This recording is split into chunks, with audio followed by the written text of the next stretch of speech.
Tuesday, April 14th, 2021.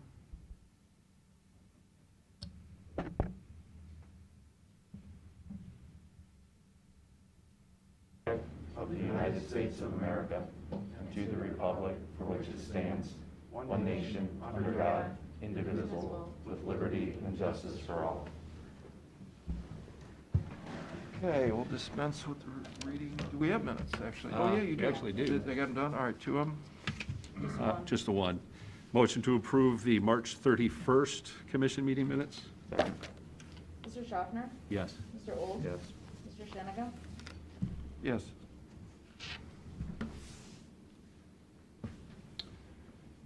Okay, so we have a bid opening. Somebody here from engineers? Denise? You're up. I was gonna say.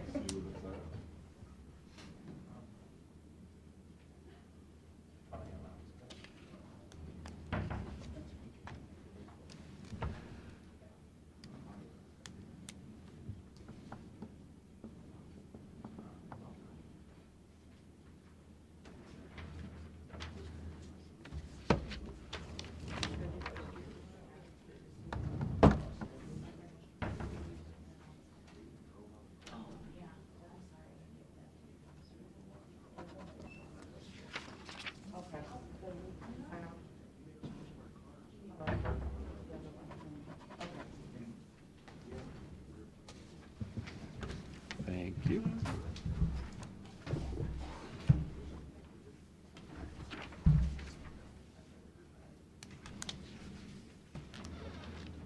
All right, we have.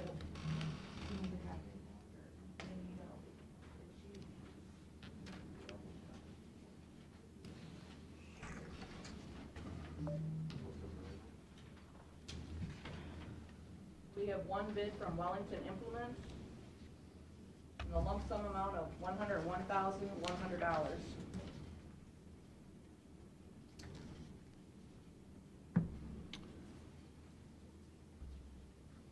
Was that not bid through state purchasing or wasn't available?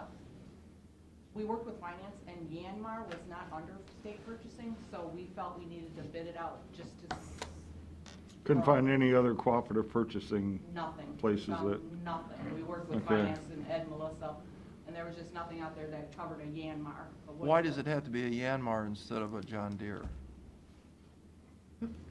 That's what we have now, we wanted to keep it the same. But was it bid through other American companies? We put it out, we didn't put it out asking specifically for a Yanmar, we asked for just a, how did it read? A 2021 model year 10-ton class mini hydraulic excavator. And so we sent it out to different people, but this was, they were the only ones that submitted a bid. And that was Yanmar?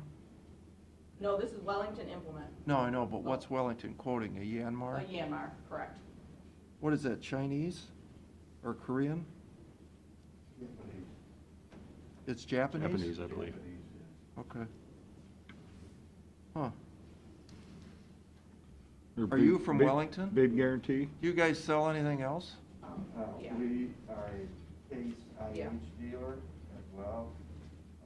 Been in business since 1929. Yeah, I know the company. How about, do you sell, what would a case equivalent be, cost, less or more? Well, here's the thing, you mentioned American companies. No matter if it's John Deere, Case, they're all built in Japan by somebody in Japan for these American manufacturers. It's sad, but that's the way it is. Even John cat? Deere? Even cat? How about cat? About cat? A lot of the cat stuff's built in Japan, are built in China. They're they have their largest manufacturing facilities in China. Huh. Huh. Where's Kubota built? Japan.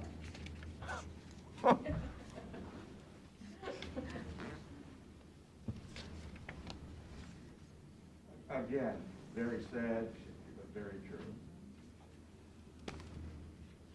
All right.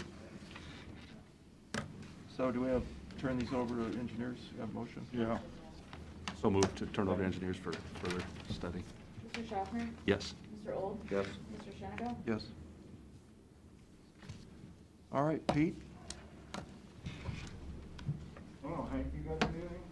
I just have one quick update on the gas tax number that came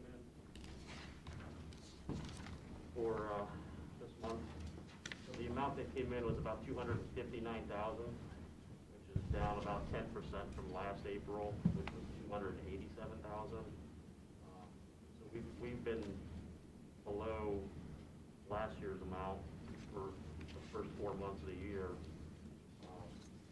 So right now, year to date, we're down 8% in gas tax from last year through April. And what was the estimate this year compared to last year?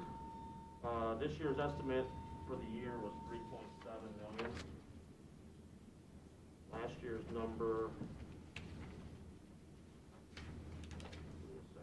I think it was a little over 3.6 million was the estimate, yeah, and it ended up being about 3.3. correct. So you're on track to do worse. Interesting. Yes. Correct. Yeah, if this held out based on these averages, we would end up about 3.4 million this year. Be about another $300,000 down. So that'd be 600 then? Interesting. We might want to think about that, guys, when we talk about these road projects. Yeah.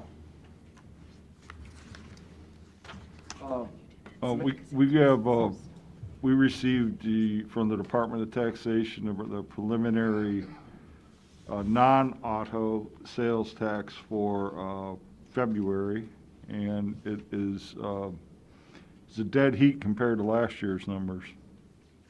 They're the same. But that could change now with all these stimulus checks coming in. Well, again, this is the non-auto piece. Then we have the auto piece that we'll get that probably within a week, if not sooner. So, See how that goes. did we get that, was it tip thing signed from the engineer's office back? Did anybody know? The program that we're trying to get signed. The Transportation Improvement District affidavit. Yeah, what, Did we get that? I haven't seen anything. You guys know anything about that? Aaron, have you seen anything on that? No. do you know anything about it? Is Jack gonna sign it? I believe his intent is to sign it, but he needs more documentation. I think there was a letter he sent you asking for follow-up documentation. Yeah, I sent him back a letter from Okay, the that- Department of Transportation, and what the letter said is, it's a quote wish list, that there's no requirement that the projects be built, that it just purely indicates that throughout an undetermined amount of time, in Erie County, there are $10 million worth of projects. I mean, I think Right. the sooner we can get that in place, we can get the district established, then we can get the road work that's submitted, maybe turned in to receive some of that state money. So I'd like to get this going. If he needs more information, we can get him whatever he needs, but I mean, I think that document from ODOT is expressly clear that it's a wish list item between all cities, townships, villages, and counties within Erie County. I think because it's a pay up front type program and then you get reimbursed 25% of the cost, I think there's a financial, if the funding's been set aside for those projects. No, I think no. that's what he's researching right now to make sure the legalities of, Well, ODOT says no. okay. I mean, they said, no, that is not the case. It is not approved. Because, I mean, just from a practical perspective, that would never be the case where there were $10 million worth of approved projects that weren't yet built. Because once you approve it, you put the payment down within a few months, so. They said no. And he can call that guy and ask. I mean, he'd be happy to talk to him. He said they've had the same question in other counties and have got it resolved. Right. I know him and Tim Lloyd have I've been looking at it all week, and he's not refusing to sign it by any means. He's just doing trying to do a little bit of research to make sure what he's signing, what he can and can't sign, so. Yeah. yeah. Well, some of this paving work that Tim wants to do, maybe it'd be eligible for some of this funding. So, we're hearing from the state that, this is the wave of the future, that this is how they're gonna run things through. And we want to be the ones that are first in line, cooperative, and, you know, with some suggestions. So, you know, Matt's worked on that with our reps, so it's kind of making us look bad that we don't have this sign. All right, so, Well, I know Jackson is off, I mean, he's here, so. all right. Give him a call or stop. Give him a little prodding. Did you guys ever hire a replacement for Dave Williams? No, we posted that job and we have not gotten one application yet, but, they just did the testing, the PS testing. They offered it again where we know a lot of people took the test and they're just waiting to hear back to see if they passed to get their PS. So it's still kind of a waiting. But yeah, there's just not a lot of PSs out there right now. So Dave's been gone how long? About 9 months. Yeah, I was So gonna say, Jack's- not quite a year. Jack's been doing the surveying? Well, why doesn't he just keep doing the survey? I mean, why do, I just don't understand why we have to have a full-time surveyor when we have a full-time surveyor already over there. We have one of our young engineers that was one of those that did take the test. Yeah. And he's waiting back to see his results. But you want, that's Farrell, but you want another, or Jack wants another replacement for Williams, so you'd actually have 3 surveyors on staff. I mean, that's his proposal, I think. That's a lot of surveyors. That's what we had for a while, for years and years, we had 3 on staff. Amanda Boozer, Dave Williams, and Jack. I mean, that's not, then back in the day, we had Bob Creech, Dave Williams, and Jack. I mean, I've been there 24 years, and I think all of my 24 going on 25 years, we've had literally 3 surveyors in that office at one time. Seems like a lot. You can't forget Jack's about 86 years old, too. Yeah, but I mean, I see him out walking, I mean, he's good. You know, it's crazy to me that you have to be a surveyor to be the county engineer. You don't have to be anything to be a commissioner, you don't have to be a CPA to be the auditor, but you gotta have a law license to be the prosecutor, because you have to prosecute the bad guys. You have to wear handcuffs and have went to the police academy to be the sheriff, and wear a gun to work, and he does. You know, I can't go be the sheriff. I can't go be the judge, because I didn't go to law school, and that's a good thing, right? The state says these people have to have certain qualifications. They don't go and then hire a bunch of people to do their work for them, they do the work. And here we're bringing in someone to do the work when we're already paying an elected official to do the work. I mean, I think we should just make a budget adjustment and take this $67,000 out and let him do the work. I mean, Kevin Baxter's out there prosecuting bad guys in the court. He doesn't send somebody. Yeah. That's true. I mean, he has people to help, but so does the engineer's office, so. Well, we got a health commissioner that works hard every day. Right. He's not sitting on his hands. Well, I make a motion that we make a budget adjustment to remove the $67,600. Or maybe it's 7, whatever the line here is for Assistant DE Surveyor Williams on the payroll form. Just strike that. When will you find out if, I was just gonna say, yeah. When It usually takes 6 weeks to hear back from the state of Yeah. when they pass their PS, and it's been probably a month since they took their test. when did he turn his credentials? Who, Mike Farrell? Yeah, to the state. Oh, he's. He passed the it's a test. two-part. He passed the first part, all right. First part, he passed that already, and then he just had to take the second part, and he just took it about a month ago, so he should be hearing any time now, Okay. if he passes or not. But he's already on staff, I mean. He's not, but, And we did approve a budget adjustment to give him more money if he passes. yes. That's not what I'm talking about. This is a replacement of Dave Williams, full-time surveyor. Because Farrell's an engineer too. Yes, Williams wasn't, he was just a surveyor. survey, correct. So, I mean, I just think we should adjust the budget down and, you know, see how it goes. If something comes up, and we can always relook at it, but, I mean, I just think if you're gonna pay elected officials to have certain certifications, and The County Engineers Association is adamant that they be surveyors and engineers. Because we in CCAO have asked, why don't you just have an engineer? What do you need a surveyor? You can hire a surveyor. And the Engineer Association says, no, they have to be surveyors and engineers because they do the work. Okay. I said, well, that's a good point. They're gonna do the work, do the work. Yeah. Well, that is pretty controversial down at the state level, that's for sure. It is an antiquated law. I mean, it's ridiculous, really, when you have, you know, the availability of a guy that has a surveyor license and an engineer's license in Erie County, I think is 4 Six. people? Like 6? 5 or 6. Yeah, it's Jack's not one of many. them. And Jack's one of them.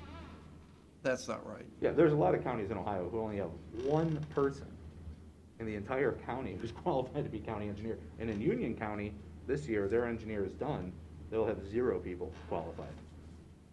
And what is the answer from the County Engineers Association? We gotta go to the colleges and train more surveyors. Oh, okay. Well, maybe, I mean, that's probably gonna be a problem. We need a lot more skilled people. We need a lot Yeah, more people to that's, train that's up. on the assumption that somebody wants to do that kind of work. Well, and it's on the assumption that if I'm an engineer, I also want to be a surveyor. I can make a living being a surveyor, or I can make a living being an engineer. I don't need to do both unless I want to be a county engineer. It's a silly system. It is silly. It stems from, we had a county surveyor back when Ohio was formed, then the roads came in the 30s, and automobiles were able to move faster, so then they wanted to engineer roads. So they kept the surveyor, said, well, let's make him an engineer too. No problem. Now, 50 or 80 years later, here we sit. So in the end, where we're at is that you did put it out, advertised, and nobody accepted it. Nobody applied for it yet, no. Well, wasn't there a time limit? It's over, No, right? we left it open under the CAO website. We just left, because we knew these exams were coming up, Yeah, so we didn't want to, but we didn't know when the test was going to be, because they do them at certain different times, and with COVID, then you couldn't do it then, and so we just left it open-ended, so we wouldn't miss a time frame. We didn't want to have it stop, and then all of a sudden, the test comes afterwards, they, yeah. So in the end, if Mike passes the test, which we assume he will, then he'll be the surveyor. And Jack. and And Jack, Right now, it's It's just the one Jack is element. technically the only one certified, for the last 9 Yes. months. and Yeah, hopefully he's- we'll get the second. Well, what have you been doing for the Yeah, last that's 9 what- months with no surveyor? Yeah. Mr. Farshman does all the Survey? reviewing of all the surveys and stamping and running the closures, and Is he's he been out doing peering through the survey. through the telescope? That I don't know, you'd have to ask, I don't know, that end of the project. Have you seen him out there surveying? Me? Yeah. He doesn't leave the garage. Yeah, I'm in the shop all day. He doesn't turn a wrench. He doesn't help you at the shop? Who, Jack? Yeah. Well, he's too busy up front. Well, Peering he through- gets paid $111,000 a year. I think he can do some surveying. That's a pretty good wage. That is. All right, well then you have a motion to you want to just say put it on hold until we see what happens? Yeah. All right, you want to second it? I'll second. Call the roll. Mr. Old? Yes. Mr. Schaffner? Yes. Mr. Shonnegan? Yes. Okay. Pete, did you have any issues today? No, I've gone through everything that we have, that I'm aware of. So, we got 10 minutes. You want to do Sue? Oh, Yeah, Sue, do you want to come up and do your thing? He has one question. Oh, go ahead. I got, Sorry. One I second. got a question about the status of the equipment outlay request for the coal plant. You're sure a persistent Yes. fella. Well, it was approved in the budget, and You already said that. the only thing we're waiting for is the equipment outlay form, and that's the last piece. That's the last piece of equipment on our wish list, and if we could get that wrapped up, we'd be done for the year. Did you get your new $200,000 dump truck? It It's on should be order. here, the first one How many you getting? We ordered, should be here, How many you in getting? a couple of weeks. We're getting 2.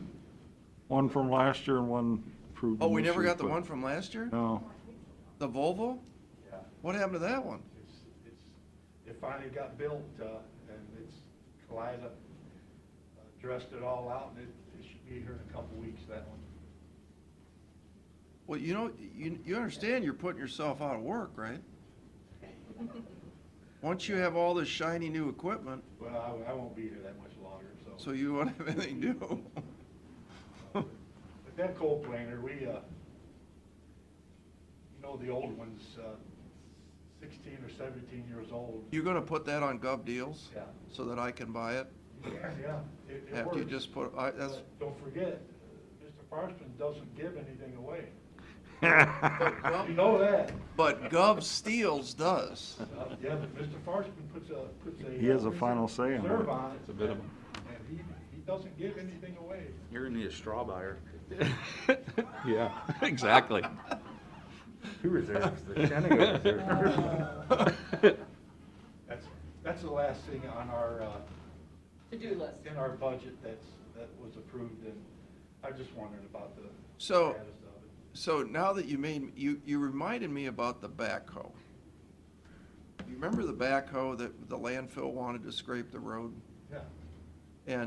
And we negotiated with Mr. Farshman for a year, because he wouldn't give that backhoe away. We said, it's all Erie County, a landfill needs it, you're not using it, just sitting there, why don't you give it to him? And we went back and forth, and I forget the number.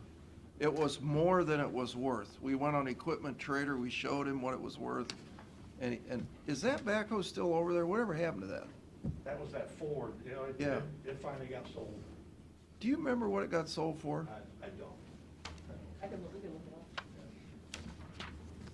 up. Yeah, That's sort of a source. He doesn't give anything away, he's tight, you know that. Well, and I appreciate his tightness, but here's the problem, is that I don't want to leave it sit out there and rust away to nothing over spite.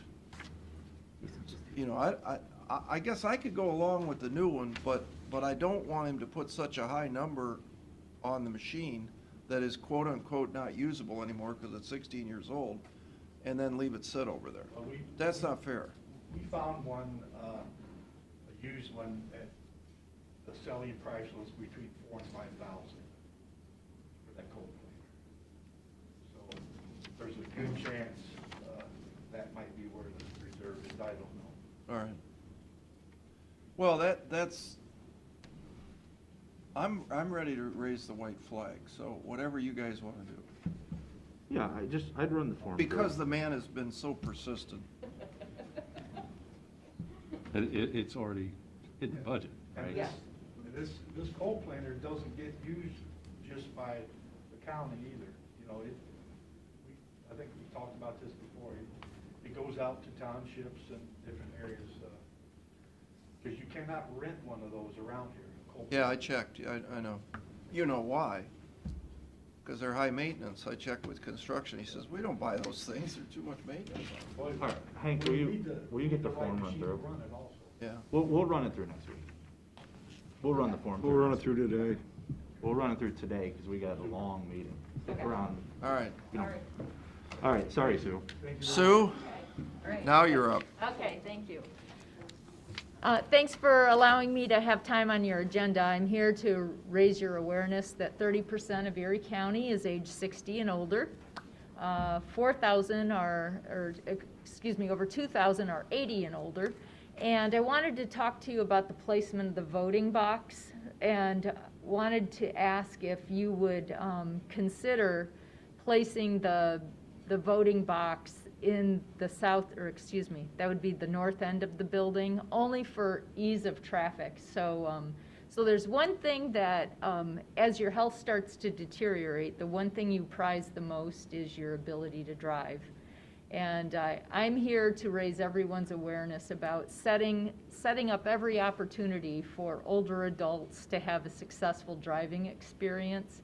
And it may just be a minor fender bender, and I'm not saying older people can't drive and they can't use the arrangement that's being proposed.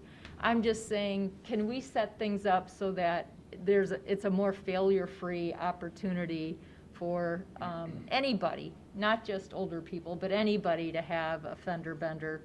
And my interest and my motivation is because I'm trying to create a community that is ultra-sensitive to the needs of older people in every aspect, and this is just one example.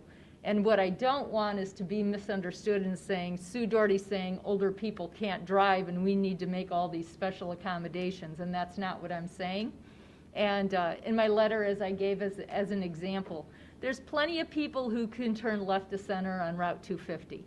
But ODOT changed it so that they don't want you to do that because you're creating a more failure-free environment for driving and reducing the probability of an accident. And that's the same argument that I'm using here today, is I do want to encourage civic engagement of all ages. I'm especially interested in older people. So would you consider putting the voting mailbox at the north end of the building because of the cul-de-sac? And it just reduces the probability of not seeing something and then having a minor accident. So Sue, the confusion seems to be that we have a lot of older people that pay their utility bill for the water and sewer. And have done so for, eons, wherever we've had. Wouldn't those same folks, wouldn't it be easier to have it where they're already used to doing it? They could do it now, right, without getting out of their car? Why I are guess we I'm making thinking two there's going to be places? congestion. I think, depending on when they vote, and I think that the amount of traffic currently to drop off utility bills is going to be different than the traffic to drop off a vote. So your concern is the stacking of cars during voting? Okay. The congestion, that's I it. I hadn't really, my initial thought was, geez, you would think you'd want to have it right where they're used to going right now. Yeah, I think you're going to get different traffic. I think the utility users will do that, but I think you may get drivers who aren't familiar.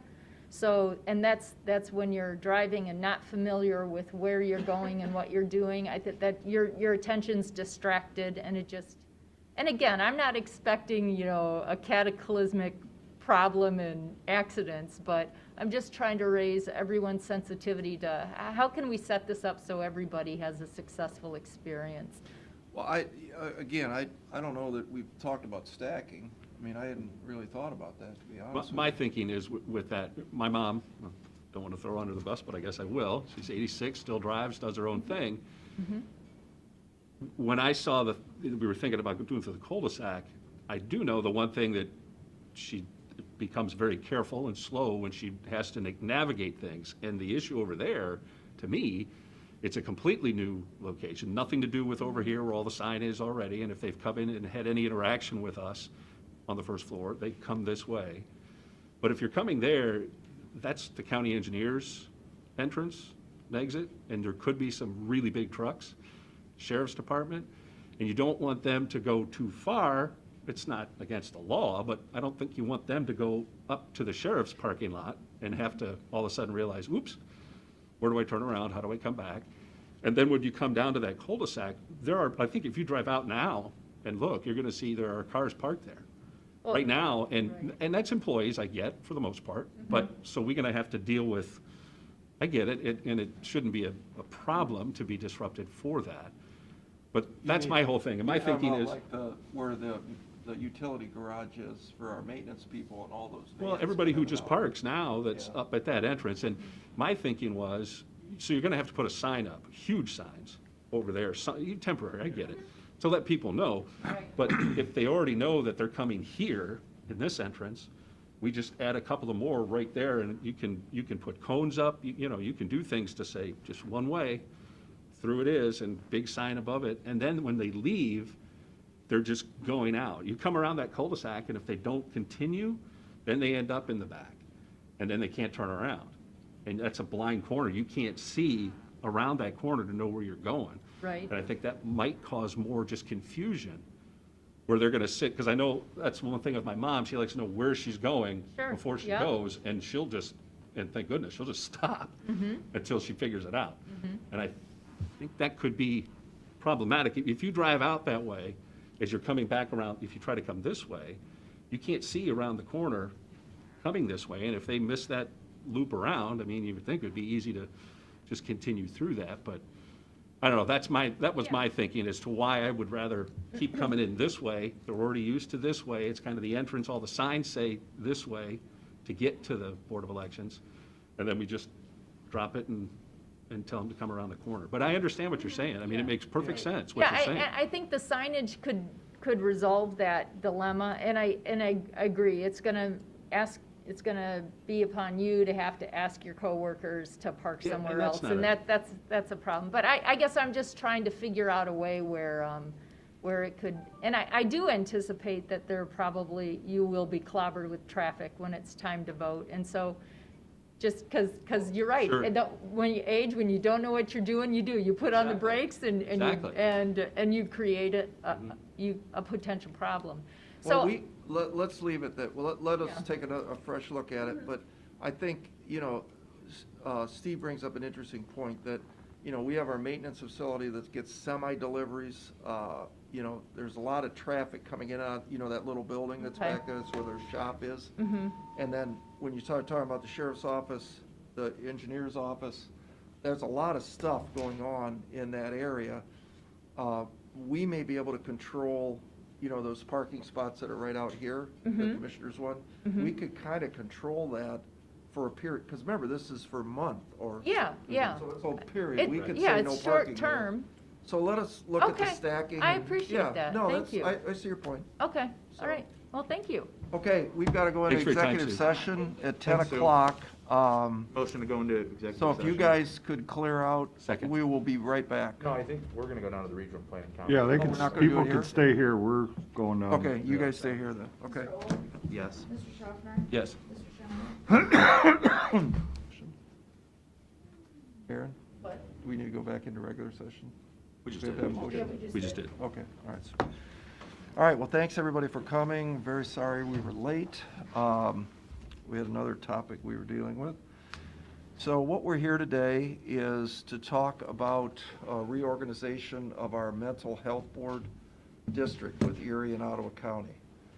And so I know there's a lot of people here, probably everybody wants to talk. We'd like you to keep the comments as brief and non-personal as you possibly can. And I think how we'll do with the order of events, I thought we'd start off with first any discussion from our commissioners. And then I think, Pete, you've been patiently waiting here. We'll start out with Mr. Shade, and then we'll go to the representative from the Mental Health Board who'd like to address, and then back and forth, if that sounds fair. So, Matt, did you have any comments? Yeah, thank you. Several months ago, we had 5 board members that were appointed by the Erie County Commissioners come to a board meeting and resign. And there was a litany of reasons that the people gave. Function of the board, inefficiency of meetings, lack of meaningful service, and I think all those comments are in the record. And the result of that meeting was Commissioner Schaffner made a motion and this board approved examining the process of splitting the joint district mental health board. And in researching that, what we came up with is section 340.10 of the Ohio Revised Code. And the second paragraph says, "The Board of County Commissioners of any county participating in a joint county district may submit a resolution requesting withdrawal from the district together with a comprehensive plan or plans that are in compliance with rules adopted by the Director of Mental Health and Addiction Services under section 5119.22 of the Ohio Revised Code, and that provide for the equitable adjustment and division of all services, assets, properties, debts, and obligations, if any, of the joint county district to the Board of Alcohol, Drug Addiction, and Mental Health Services. That needs to be submitted to the Board of County Commissioners of each county in the district and to the director. No county participating in a joint service district may withdraw from the district without the consent of the Director of Mental Health in addiction services nor earlier than 1 year after the submission of such resolution unless all participating counties agree to an earlier withdrawal. So that's the context by which we're here. We wanted to make sure that all of this was done with ample public comment, ample public opportunity to be involved in this process. I suggested the idea of having public hearings so everybody could be on the same page. I know what I know. I've expressed plenty of frustration with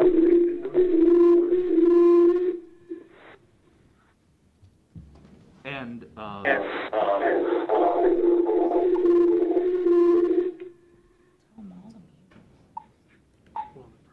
Muting yourself up there, your microphone's too close to that. is that resolved? I think. Volume's up too loud on it. Somebody out there doesn't have their phone muted. Well, as I was saying, I've expressed plenty of public comments, which are all, again, on the record about my views. No, that keeps, sorry, babe, go ahead. It's all right. But the one thing I want to make sure is abundantly clear is that this process is open and that we ensure, if the boards were to split, that nobody loses services, that we come up with a process to make sure anybody who is currently receiving services in the spheres of mental health and addiction continues to receive those services. With that, I'll turn it over to Mr. Schaffner. I echo what Commissioner Old was saying.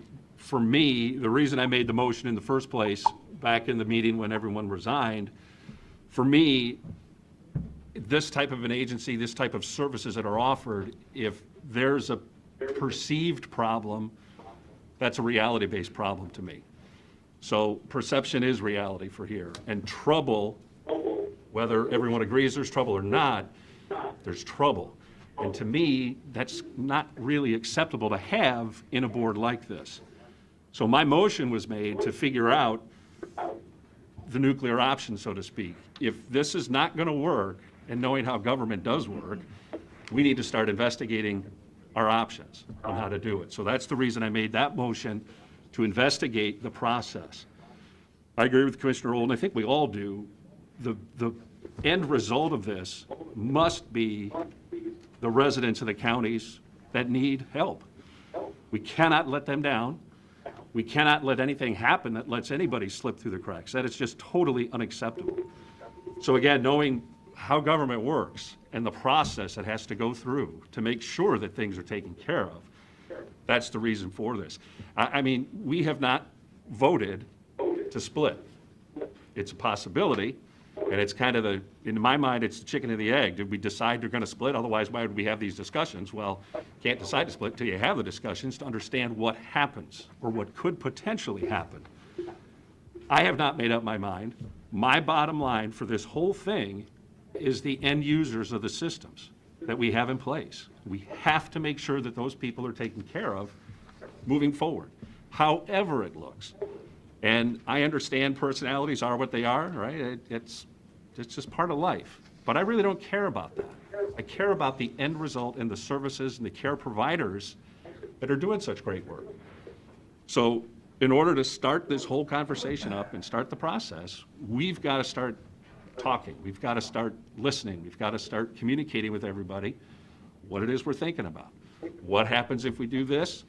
This results. This could result. This does result. We know this is a fact. We don't know.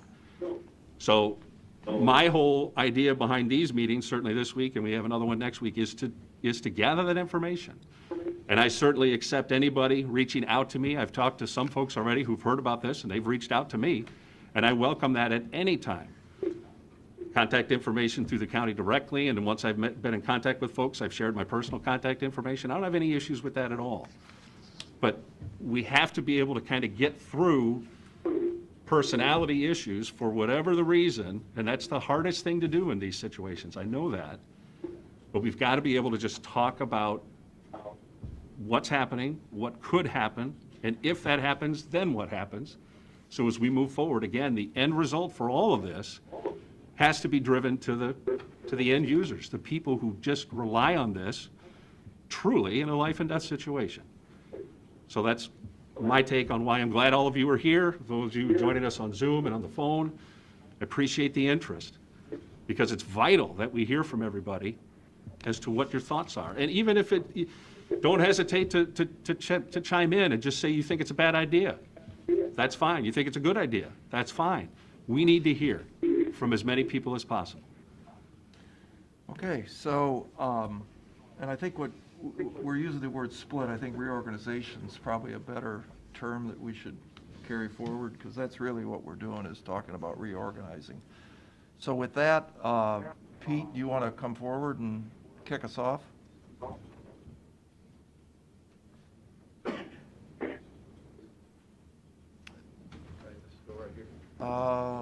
Probably the mic. We're not sure. Yeah, everybody's gonna have to speak at the mic so the people on Zoom can hear. Hi, I'm Pete Shade, Health Commissioner, Erie County General Health District, representing myself and the Board of Health. Would like to first echo our thanks for having a public participation meeting. I think that's the way to do things. I also appreciate, honoring keeping the high road and talking about the issues here. So, several things that I wanted to talk about, and I'm going to do that in a quick fashion so everyone has an opportunity to speak. But, my job as our health commissioner is to prevent disease, disability, morbidity, and mortality in our community. Therefore, we use a lot of information, a lot of facts, a lot of data, assessment data, to pull together how we should be developing policy. So we assess the community. We see that there's this particular issue on the horizon. We develop policy to attack that issue and prevent it from becoming a huger problem, right? Everybody understands that. The one monkey wrench in all of this would be an emerging issue, something that is emergent, has come up quickly, and that's why I want to support what the Erie County Commissioners are proposing, because we need to be proactive. We need to focus on what we're doing in Erie County, and there's a litany of examples. There's school-based health centers that we're trying to get more mental health providers in because the schools are begging for them. The kids are begging for it. The parents are begging for it. If we had a more proactive acuity towards the needs of our community, we would be so much farther ahead than we are today. And it's a shame that we're not miles ahead from where we are today. And again, I'm not going to go down the entire list of all of this example and that example. The examples of our recovery, our circle of care, us having to be salesmen to our peers in this community and in Ottawa County's community to move forward on projects that benefit our community, benefit our collective quality of life, should not happen. Now, I don't have a problem going in and explaining a proposal for a service or for a new provider. I don't have a problem doing that. What I have a problem with is the constant other side foot dragging and constant sales pitch to move forward on something while people are suffering and people are dying and families are being impacted. That's not acceptable. That's not acceptable. And if it happens again in the future, we'll be right back at this podium talking about the issues that we might be having amongst ourselves if this goes forward. Okay, so let's be clear about that. But I'm here to advocate for a proactive new beginning where we can get together, properly strategically plan, get involved with our community health assessment process. We do it every 3 years. It's cyclical. We have all this data. We know right now what we should be doing for the third graders. We have an idea where we should be with the middle school kids. Sue Doherty was here. We're exponentially older, right? 30% of us are over 60. What are we doing about it? What are we doing about the mental and behavioral health issues? I'm in jeans and work clothes today because we're building a brand new mental and behavioral health facility at the health department to address the community needs. And I got crickets everywhere. Are you getting funding for that from the Mental Health Board? No, I haven't asked for funding for that. Why? I haven't entertained the idea of asking for funding from anyone for that because, quite honestly, with the pandemic, I'm not prepared to, again, be a salesman to have to sell the idea of why we're building it and why we need help. That's as clear as I can be. So I'm going to stop there. If anyone has issues or questions or comments, they can contact me, come and see me. I'd be glad to go over my notebook of documentation. Thank you very much. Pete, one question I did have is, because you were there at the beginning when we started the Circle of Care. Right. How many years ago was that? I don't even remember, Pat. Long time. I know I've received emails from some of the mental health board members that seem to be taking the credit, if you will, for putting that Circle of Care together. Do you remember it that way? Geez, no. You know, the concept of the Circle of Care was met with a lot of barriers by the Mental Health Board. And we had to legally and legislatively go through the Mental Health Board for some of the funding we asked for. And again, we could have had the Circle of Care built in months instead of, it took us years to get it going. And I'm telling you, I remember the day I went into my ER system, the emergency room systems, and you remember me printing off how many people had an overdose in Erie and Ottawa County? You remember that long scroll? There were 1,200 people a year with a known overdose. And that was the first time we got some attention from the Mental Health Board that, oh no, there might be a problem. We had the banner up here. We had the banner right here and had all those kids that had OD'd and died on it as well. So to answer your question, we started working on that Circle of Care, not out of the blue, not because we wanted something to do, because there was a need in this community, in this region, because people were dying and families were getting ripped to shreds. And That's as the I truth. remember, there were really only outpatient services. We prepared, the original building we bought was, I think, 140 beds. Right, That right. we were originally going to do. And I think the Mental Health Board came up with there was only 10 beds needed. Right, that's exactly right. So the building that we have with 48 beds in it right now was designed to be at least 100 beds, if I remember right, because we built, if you remember, we remodeled it to have one shower for every six residents, right? That was the legislative administrative code requirement. We've got 16 showers over there. Well, 16 times 6 is 96 every day. Yep. And we only have 48 people in there, and that was, again, fought for because the Mental Health Board had said, first, we don't need it, first, ODs aren't a problem, then it was, well, maybe you only need 10 beds, we got plenty of stuff in the community. You know, people throw terms around. We hear them every day, like, is Steve Schaffner engaged in the community? Is Pete Daniel engaged in the community? My sense on this whole thing is, I don't think we have a mental health board that's engaged in our community. I really don't think they understand what's going on. And they might not, they might by proxy at this point get the epidemic, but there's so many other points that the Circle of Care is one fine example of reactive decisions, very reactive, and somewhat appreciative, because they did help, and I want to make sure folks know that. But my lament is, why did it take so long? Why did we have to jump through the hoops and the rings of fire we had to do to get it going? And I don't want to see that happen again, because I'll tell you right now, we don't know what this COVID-19 pandemic is going to do to people. Yeah. And in 9 months, I may come back here and say, oh my gosh, we've got 25% of our population needs something, you know, some help. We got to be ready.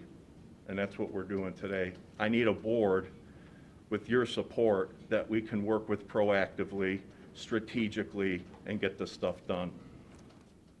Okay. Simple. Thanks, Pete. Thank you. And so now, Mental Health Board, do we have a representative here?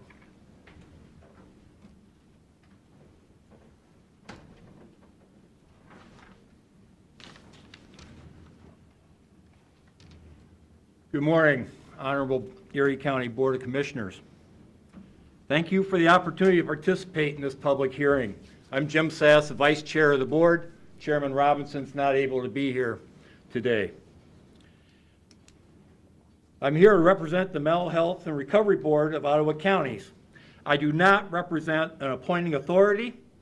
I was appointed to the board to serve as well as represent the best interests of the citizens of our community. In preparation for this meeting, our board members have taken a close look at our accomplishments.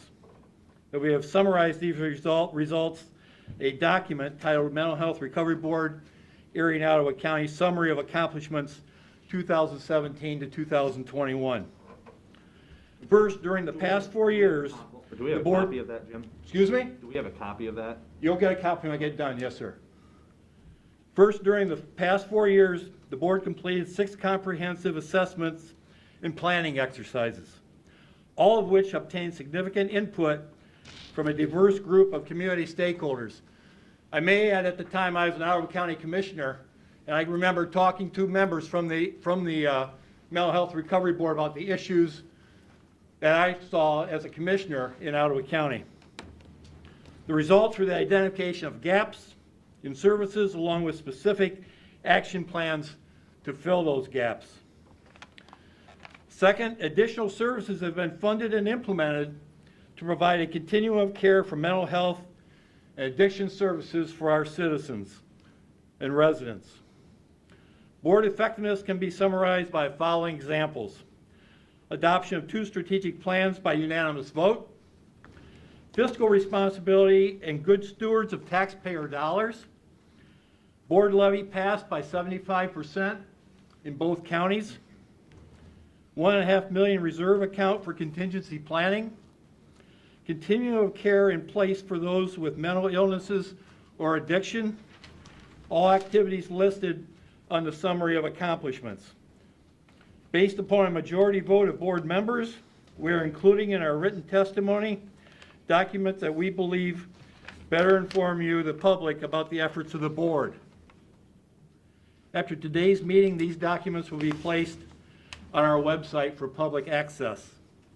They include the following: a complete public hearing written testimony, summary of accomplishments, 2021 strategic plan, board's response to the January 13th, 2021 commissioners meeting, clarification and correction of public information, and chronology of the recovery housing program at 301 Superior Street.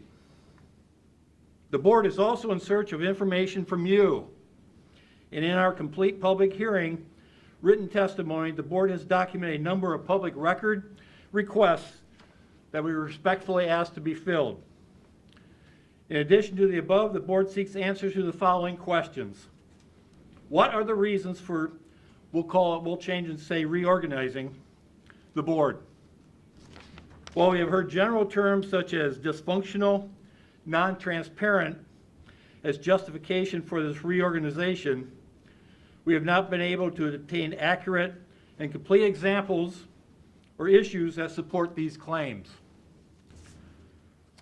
What have you identified that is so bad that the only option is to split the board? How would splitting / reorganizing the board resolve your list of failures of the board relevant to ORC 340?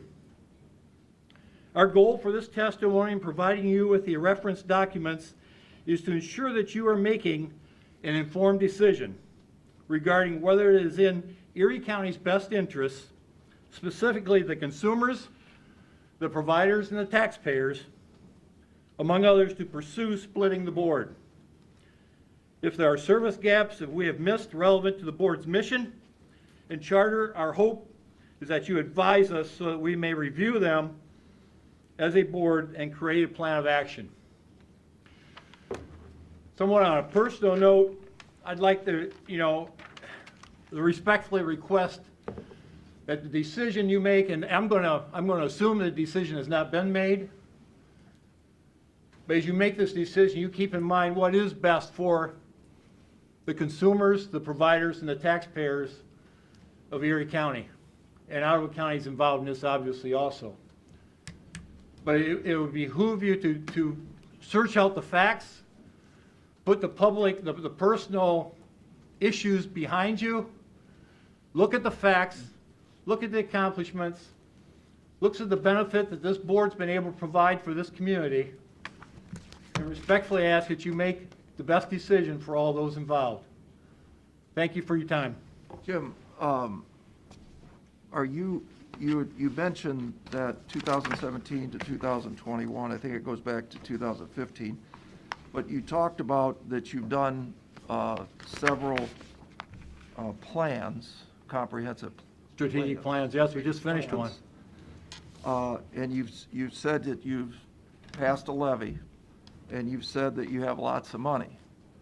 But are you going to get into you said you were trying to talk about the accomplishments. What have you accomplished in this time period that you'd like to tell us about? We've accomplished, there's now a men's recovery housing out on 250, Route 250, that's what we've been able to put together. What we've done. Is that operating now? It's in the process of opening. It's not far from opening. It's almost filled as far as I know. But it's not open. Is it open yet? Yesterday we took our first resident. Okay. Okay. But we've needed men's recovery housing in Erie and Ottawa County for 15 years now. Has the request been made? I don't I'm know. not aware of it. I'll be honest. Okay, I've been on the board for about 2 years, okay?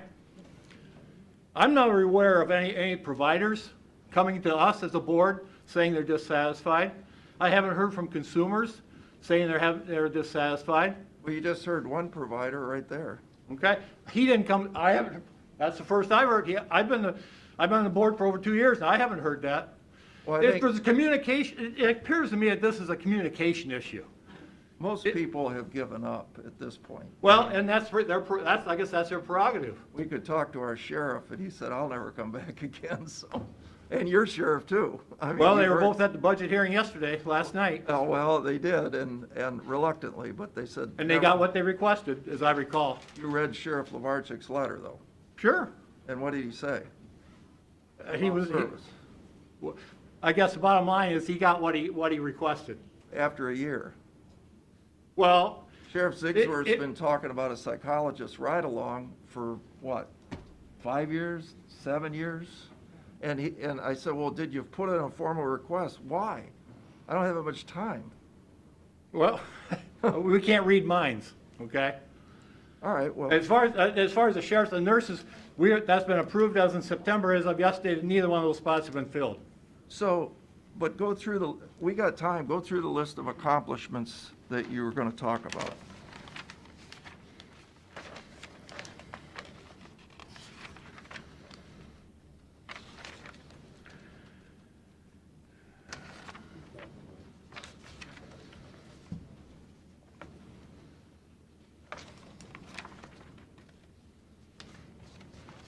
Okay, services to youth, it was referenced that we haven't, I guess I won't take it and say we haven't done anything, but there was reference services to youth.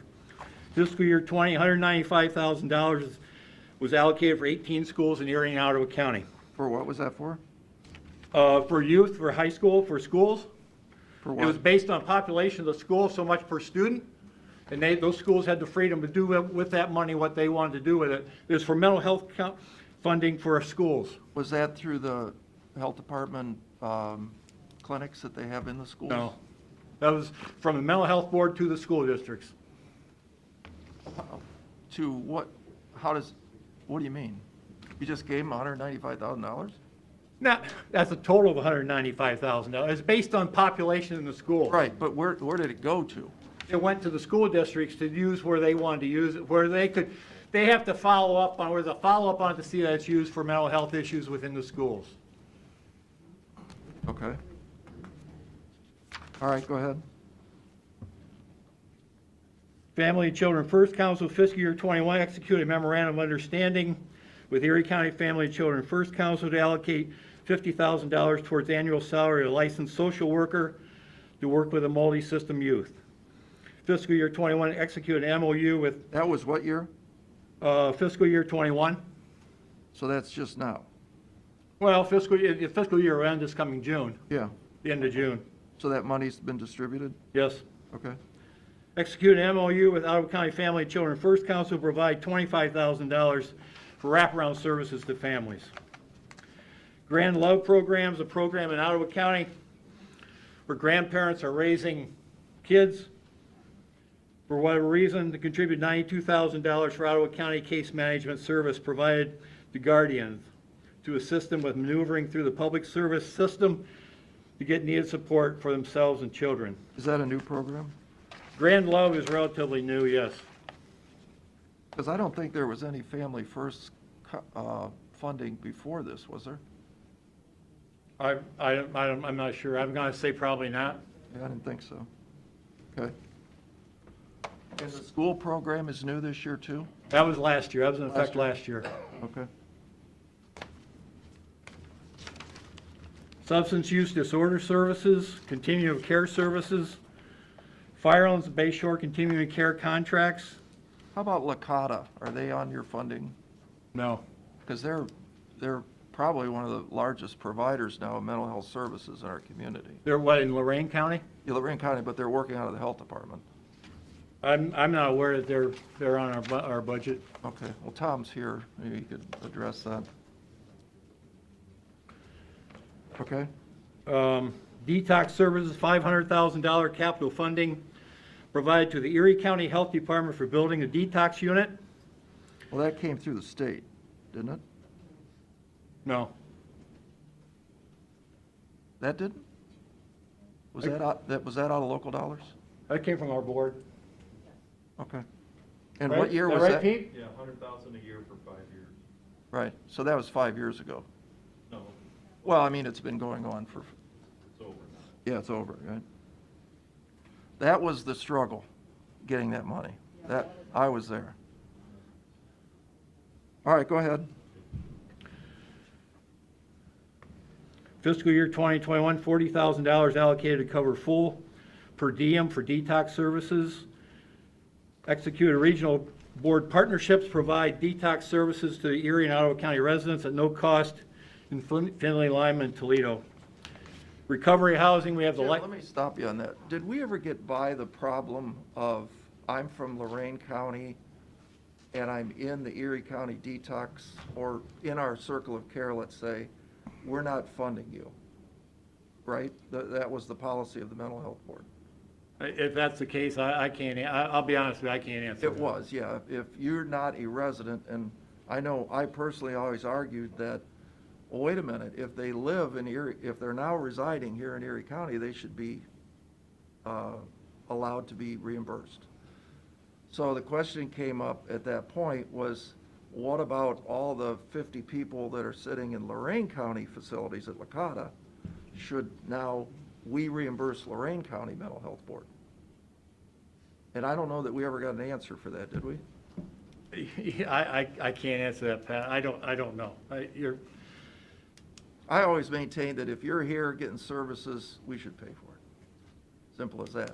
But when you look at $40,000 in detox, we must not be paying for it. Evident. The recovery housing, there's a Lighthouse Sober Living men and women's housing in Port Clinton. That's funded. They were on the budget hearing yesterday. Volunteers of Ohio.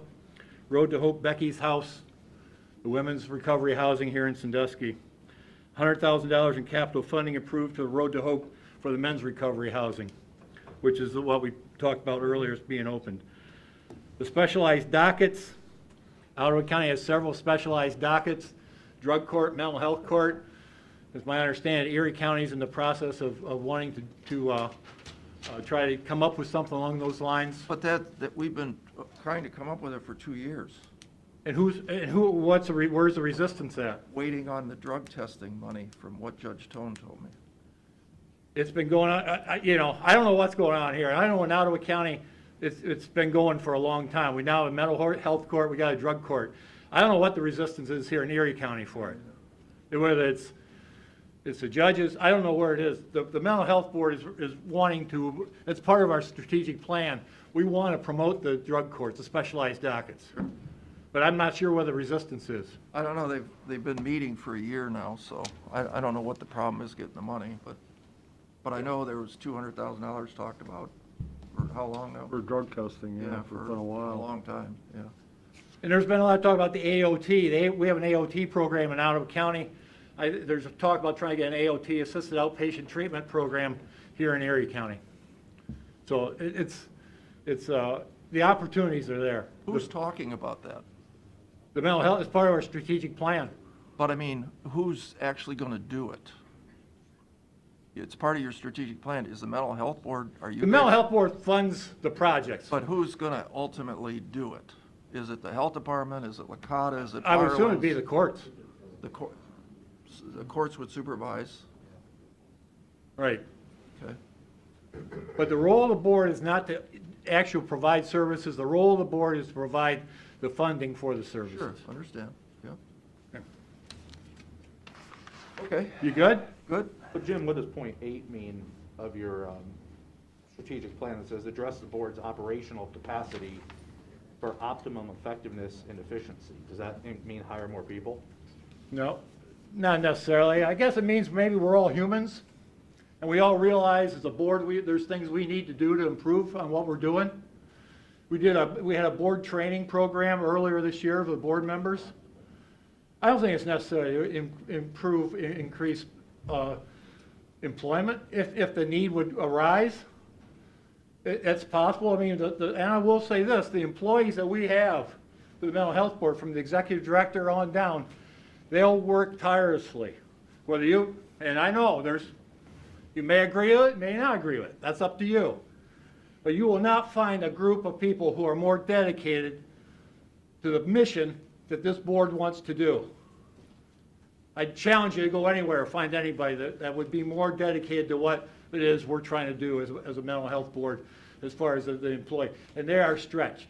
But it's not in the works at this point to hire another person, no. Well, I'm glad to hear that, because when I was reviewing your strategic plan, it looks like you spend about 10% on administrative costs, and I think that's a little high for a pass-through entity. So I'm glad to hear you're not planning on increasing staff. One thing that I would say, this year we've talked about giving some money to the Family and Children First Council, which is a really important organization that coordinates between children's services, school districts, health departments, job and family services. Governor Voinovich put it in place to bring all of the different government agencies together. And one of the seats is the Mental Health Board. They have a seat at the table. And it's really important, because if we have a kid who has a developmental disability, that kid can draw down money from the Board of DD. The Job and Family Services provides funding to help the kids in foster care and et cetera. The Mental Health Board has a duty to do that. And so I'm glad now in 2021, some money has been set aside for that. But I mean, even in the section of code that talks about mental health and recovery boards, and this is under the section that says powers and duties, point B, the board shall consult with the county commissioners of the counties in the board service district regarding the services described in 340.15, which is children's services, of the revised code, and shall give priority to those services. I didn't hear that. I mean, Don, in Ottawa County, have they consulted with you guys about funding children's services? I mean, I didn't hear that in your priorities, in your funding. Where is that piece? Because I brought it up in the strategic plan, and I brought it up in the last strategic plan, but it never seems to make it into the strategic plan when I bring it up. Are you talking children's services or the wraparound and that type program? No. We are funding the wraparound program in both counties. No, not the wraparound program. That's separate. Okay. I mean, I think Karen's here to talk about it a little bit, but, I just, going through your strategic plan, there's some glaring things that aren't in there. And there's also some things that stuck out in the case of the differences between the counties. And I'm not going to go through all of them, but when you look at the expenditure of the board, let's start with levy revenue. 52% of levy revenue comes from Erie County. 48 comes from Ottawa County. The population, 2/3 of the district is in Erie County, 1/3 of the district is in Ottawa County. So half the money comes from each county, basically. On expenditures, 71% goes to Erie County, and 29% goes to Ottawa County. And then go on to number of clients served. 80% of the clients served are from Erie County, and 20% are from Ottawa County. Some would say, why would the Erie County Commissioner bring that up? And say, it sounds like we're getting a disproportionate benefit of the services. But I bring that up because as an Erie County Commissioner, I'm not seeing that. So I surely don't know what's going on in Ottawa County, and I, you listed 2 or 3 things. But you would just think with that much money being spent in Erie County, we would have all the problems solved. But I can give a litany of problems that aren't even addressed, and I just brought up one with Children's Services. I mean, the funding for the jail nurse was incredible, and yeah, it got done, and yeah, there's problems getting it hired, but there's so much that we need to do, and I like the AOT. I think that's a good policy, but that's not the policy, that's not in place right now. And my problem is, currently, you as a former commissioner know this, the county is the recipient of many people with mental health and addiction services, either through the Department of Job and Family Services, through our county sheriffs, through our county courts. I mean, those are the biggest people who come in direct contact with people with mental health and addiction services. And I feel like the board has just completely disregarded that. I mean, so when you ask about some of the problems in your series of questions, that's a glaring problem. The board, voted tax levy, is spending a tremendous amount of money in Erie County. And, I mean, I can't speak for the judges and the sheriffs and the other commissioners, but I think they would probably tell you they're not very satisfied with what's going on with the mental health board. So I think your strategic plan is nice, and I'm sure Jackie Romersinski is happy with the money you pay for this every couple of years, but it's not solving the problem. It's not addressing the major problems. That's the essence of why I think we should be having this conversation.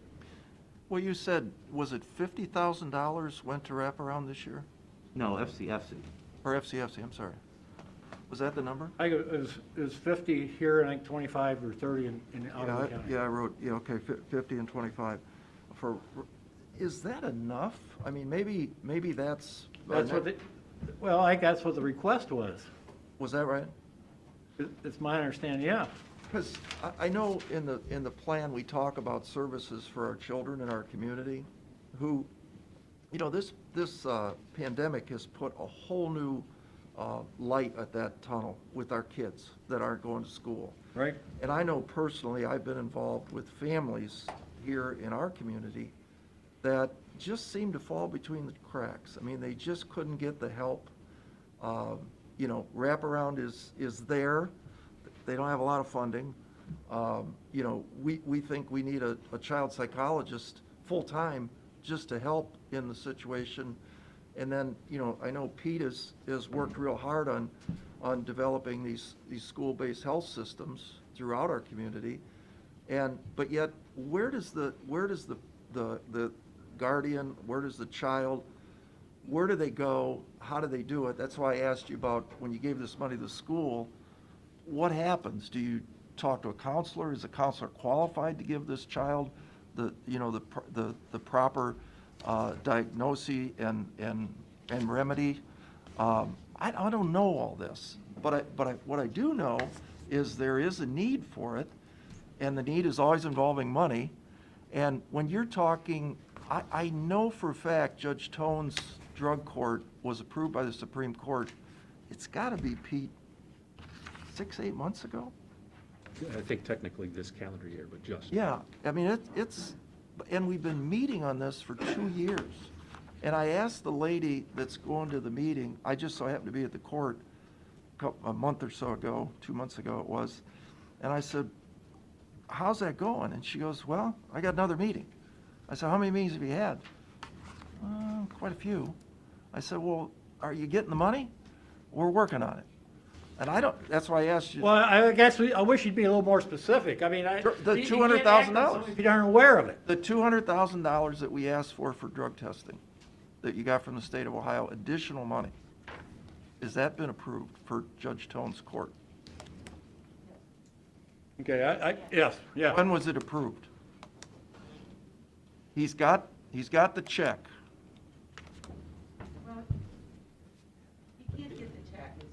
It's a reimbursable. I understand. But we have been working with the court and for starters, I didn't ask that. If he had a client today, can he get reimbursed? yes. And when did that approval happen? Well, it wasn't a month ago, because I was at the court a month ago, and you were having the meeting. So it must have got done that meeting? I can give you I can send you the MOU. Wouldn't there be a board action saying that it happened? I can't give you the exact date, but, yeah. So the board would have had to say, go. Right. Okay. And there was some there was some back and forth with the negotiations. And so we asked for some information and they, so it was a talk between both us and The court. the court. But it took a long time. Would you agree to that? It took a long time. They asked for the money. We received the court grant. We reached out to them and said that it was approved. We talked to them about the fact that we needed an MOU. They gave us the information.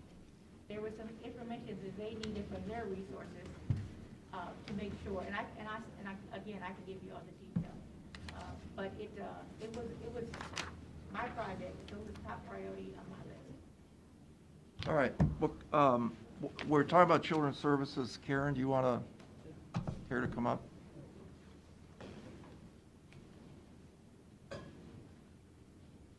Thank you for having us here this morning.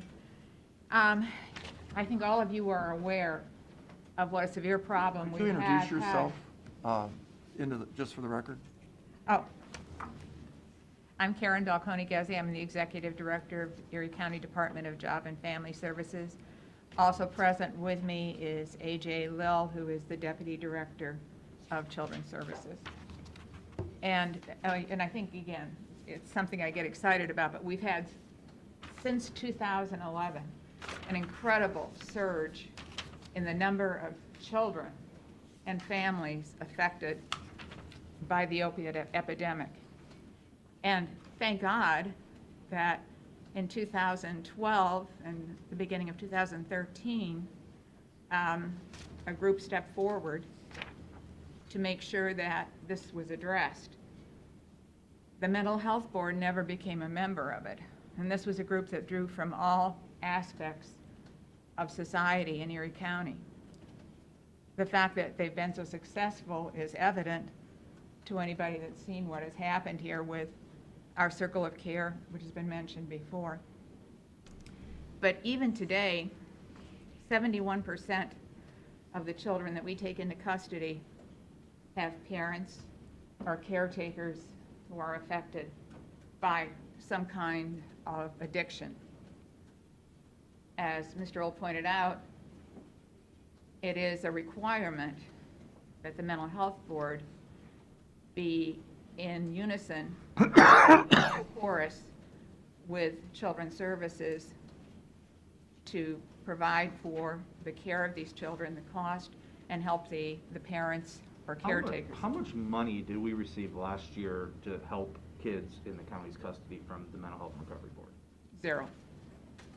And you said, and this is part of their strategic plan, 71% of the kids who are in the custody of Erie County are because of substance abuse. Right. That's just drugs and alcohol. That's not parents with mental disorders who may mistreat their children, right? That's, that's parents with drug or alcohol addiction. And in Ottawa County, reading from the strategic plan, 53% of kids who are in the custody of Ottawa County are because of substance abuse. So I think the dichotomy there is they have a much lower intake of children. We currently have a supervisor from Ottawa County working as a supervisor for us, and she made an offhand remark one time like, we might get 1 or 2 calls a day. Now that was not necessarily the regular amount. We get 1 or 2 calls an hour. Sure. The point that I want to make is that substance abuse is a problem in both counties. Oh, correct. Enough that half of the children in the custody of the counties, at least both counties, are because of substance abuse alone. Thanks. Yeah, so what I have found in the 10 years I've been the executive director is that we've only had 2 individuals where funding came from mental health. The first individual, very severe case, really a lot of problems throughout his life. He was turned 18, no one would take him, and it ended up that we were able to get him into an apartment in Columbus where there would be a caretaker, and that was one time, on a one-time basis, the mental health board gave some money. The second child was a similar situation, very high need. There wasn't a residential placement in Ohio that would take him. We finally, when the place he was in, Pennsylvania, released him. We did find someplace in Ohio. He was close to emancipating. Very difficult, a lot of concerns. And we went to the board. We had so many obstacles put in our way that when they finally did give us money, he only had 3 months before he would be released from custody, released from our custody. How long was that process? Probably 6 or 7 months. And of course, you needed it immediately. Yeah, well, and this is where the taxpayer comes in. They mentioned the taxpayer. It's the Erie County taxpayer that bears the burden for these boarding costs, and this was $400 a day. We're paying $400 a day to maintain that child. From the general fund? Correct. So, yeah, we had one obstacle after another. AJ's going to speak to some more recent situations. So I assume you've probably, you're in contact with the folks at the Mental Health Board on a daily basis? Oh, no. We've found that, I think, kind of like Pete, it just doesn't make much sense. So how often do you interact with them? Probably the last time was maybe, for me, a year ago. AJ a little more frequently. I think we realized that we're in this on our own, and well, along with other agencies that are again supportive of us. So the wraparound, is that enough money? Well, wraparound is a fine program, but what you have to realize about wraparound is there's a limited number of families that are actually receiving it. So, at the height of the crisis, we had over 100 children in custody. Every one of those families was getting attention from us because, of course, we're mandated to do reunification. But with wraparound, I believe right now it's less than 10 families. Is that correct? Anybody know? Yeah, there's no comparison between kids that are in custody of JFS and wraparound. I mean, they're just two separate things. But of course, wraparound is important because it could prevent custody. Yeah, that's Exactly. the idea of That's- wraparound, yeah, prevent that from happening, going that far. Mhm. So I think what we see is Erie County has done an excellent job of providing support for our agency. We're a quadruple combined agency, and every subunit in our agency has been affected by current events, whether it's the opioid crisis, unemployment, getting people employed. But it needs additional support, and I think an active and progressive mental health board would provide that. And you don't feel they are? No. Well, I'm somewhat surprised. I did think you met more than twice. There were times when things were supposed to occur and they didn't occur. And finally, we just said, we've got to go forward. We can't be waiting. So that's what we've either partnered with somebody else or we've done it on our own. Okay. Okay? Anything, questions for Karen? AJ, you want to take over? I have another commitment, could I? Oh, sure, go ahead. Tom Tucker, I'm a retired school superintendent. I currently serve on the Mental Health Board. I'm a resident of Erie County and downtown Sandusky. Today I'm speaking as an individual with observations and some experience. I do support researching and looking in exploring the creation of two separate boards. While some priorities are similar, Mr. Old, Commissioner Old was very clear, some circumstances are very different in both counties. We don't know what this is unless we do the research to evaluate our delivery of services to both counties, and the oversight of the dollars would be much better. Currently, we do support many good services that are successful and positively do our communities. But my view, and at times I feel we don't address all priorities thoroughly, and our reaction to new priorities, I feel, are not addressed in an expedited manner. I have a lot of familiarity with special needs students, of which I oversaw a very large population of those in both the districts I served, and I know the importance of expedited action, and that's some of the things that we keep hearing.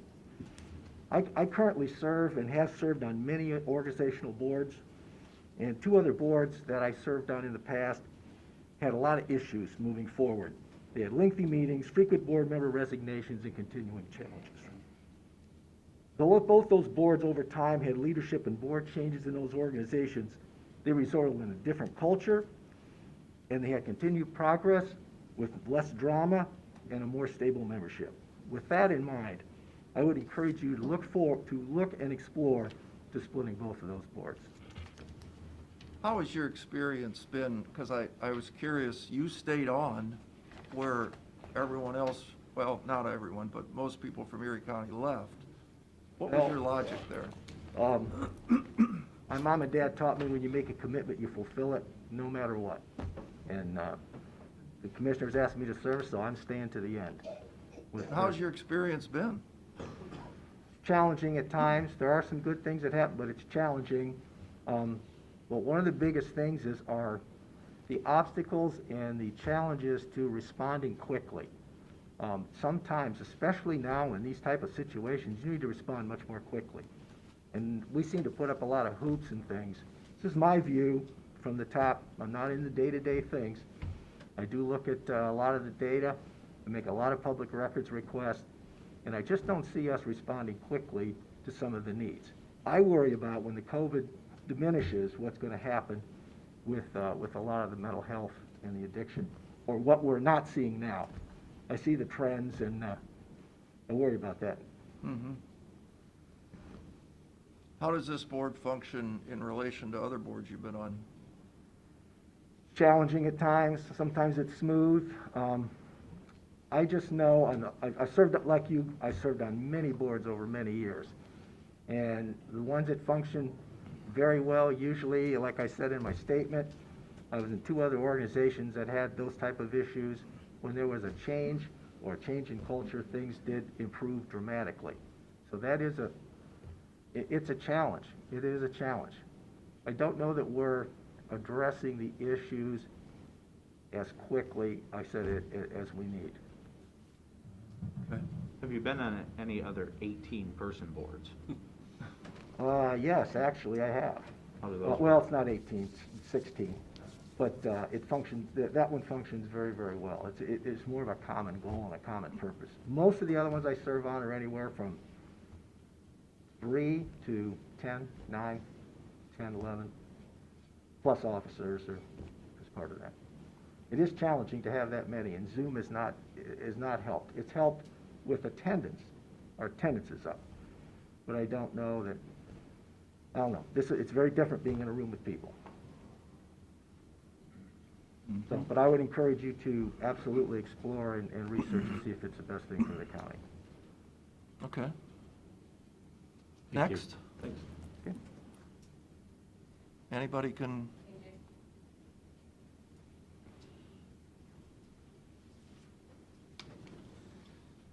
Hello, thanks for having me. My name is AJ Lill. I'm the Deputy Director of the Children's Services Division here in Erie County. Just to piggyback off of some of the things that Karen had said, as well as Commissioner Old, certainly I think Diane and the Mental Health Recovery Board and Brenda have certainly reached out to talk about strategic planning. kudos to them for that, but I guess from my perspective in the Children's Services Division, we just don't see a lot of like follow through with the board after the strategic planning occurs.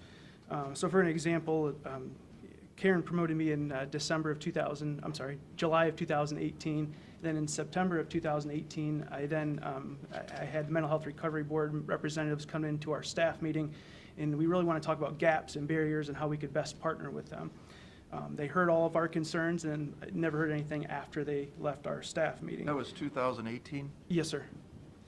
And as Karen had talked about with these difficult youth who are, they're per diems, which means their rate that they have to pay to be housed in foster care in residential group homes, those can be very extensive. As Karen referenced, that one child alone that we partnered with the Mental Health Recovery Board was over $400 a day.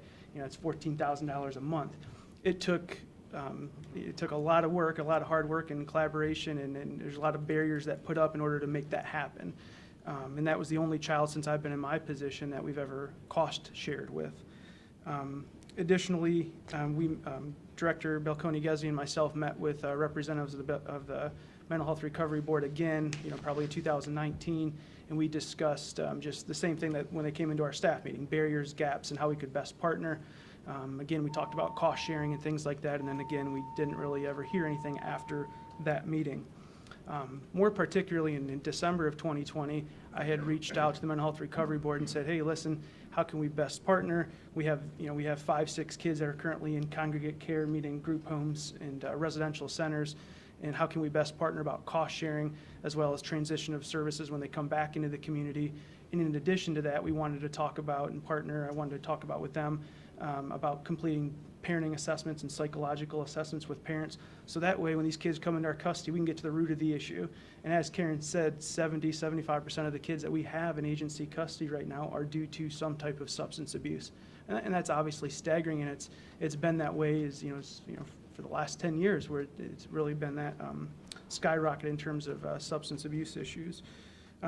So again, I got a response back, said, hey, yeah, let me get back with you.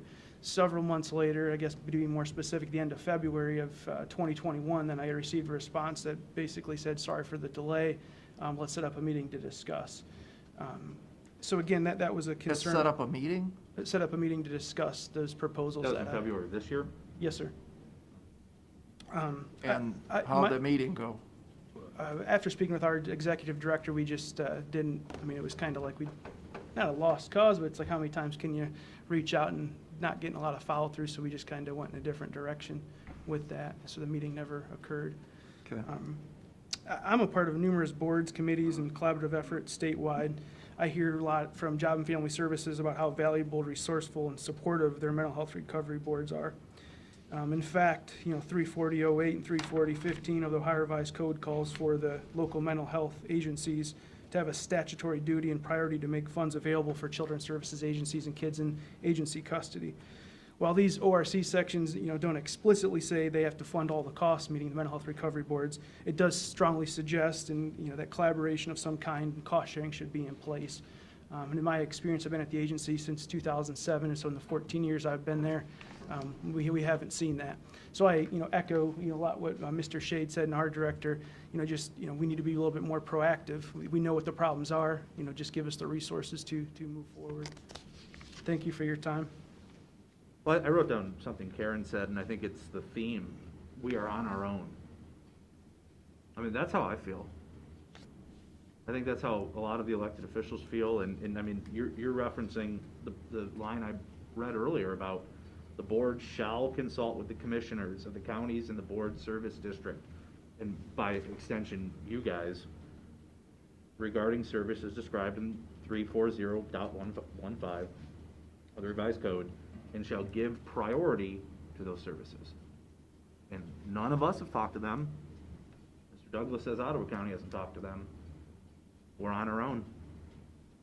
I think along those lines, the one thing that kind of raised my attention was when we learned at the end of last year, or I think the first year, that there was a $1.5 million rainy day fund created. And to me, that just told me, I think, and everybody, you don't know how to spend $1.5 million. You don't have something to spend it on. And even if you did nothing but increase your expenditures across the board by $1.5 million, that would impact different things. So again, I understand the scope of what government is and the sledgehammer. I mean, it's a meat grinder. It's terrible. I get that. The process can be horrible. But I think this is the difference between the process being what it is and the action to solve a problem.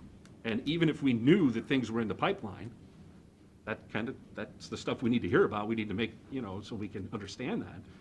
But clearly it's not, because there's $1.5 million sitting. Actually, more than that, but. Well, but that's what they just set aside for that. And that's the one thing that just kind of raised my curiosity. I'm like, well, wait a minute.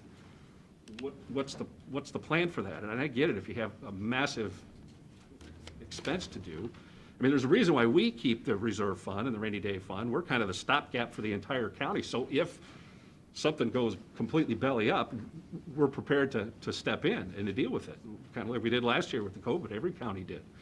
But for me, this was to know that much money is still just sitting there. That was eye-opening for me. And again, I mean, it's just such a prevalent issue that we have right now, especially during the midst of this pandemic. Our referrals statewide were down 50% when the pandemic first started, and that the vast majority of that was due to children not having access to mandated reporters. And now that people are back in school and things are popping back open and whatnot, our referrals are skyrocketing, and there's kids that are coming out now with sexual abuse issues and physical abuse and talking about how horrible their parents' mental health are or their substance abuse issues.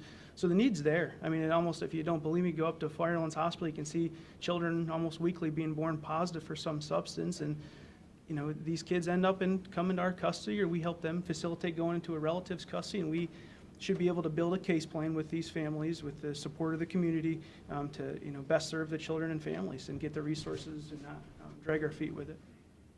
Well, we definitely recognize, the general fund dollars that were going out for children years and years ago.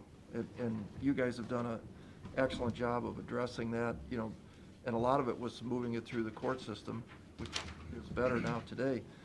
But I think the need is bigger today than it was years ago because of this whole COVID situation. And like you said, so many people have dropped off the radar, and their children have dropped off the radar, and they're going to pop back up now.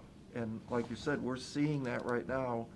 And I'm wondering if we have the dollars in place. I hate to go back to dollars, but do we have the people/dollars in place to handle this new surge? So thanks, AJ, appreciate it. Thank you for your time. Thanks, AJ. So who's next? Anybody can jump up?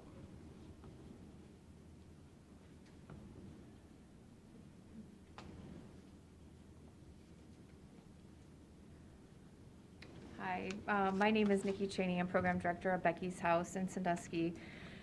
I came in to speak on behalf of Road to Hope, and Jeff Camps. He was not able to make it to this hearing, but he will be here next week. So I'm just speaking on a positive note, working with Road to Hope the last 2 years and being part of the community. I've lived in Erie County for most of my life, but being the program director and the experience that I've had of working with women in recovery and myself being in recovery, the impact of having the funding from the Mental Health and Recovery Board has been huge and so impactful to the men and women, now the men in Erie County. So the men's housing just opened up yesterday, and by the end of the month we will have a full house.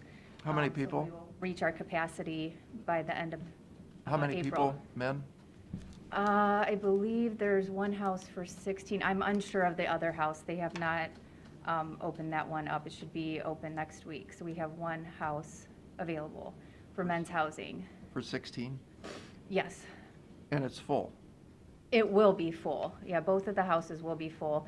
I am unsure on the count of how many, beds will be available. Jeff will be able to give more explanation on that next week when he is here.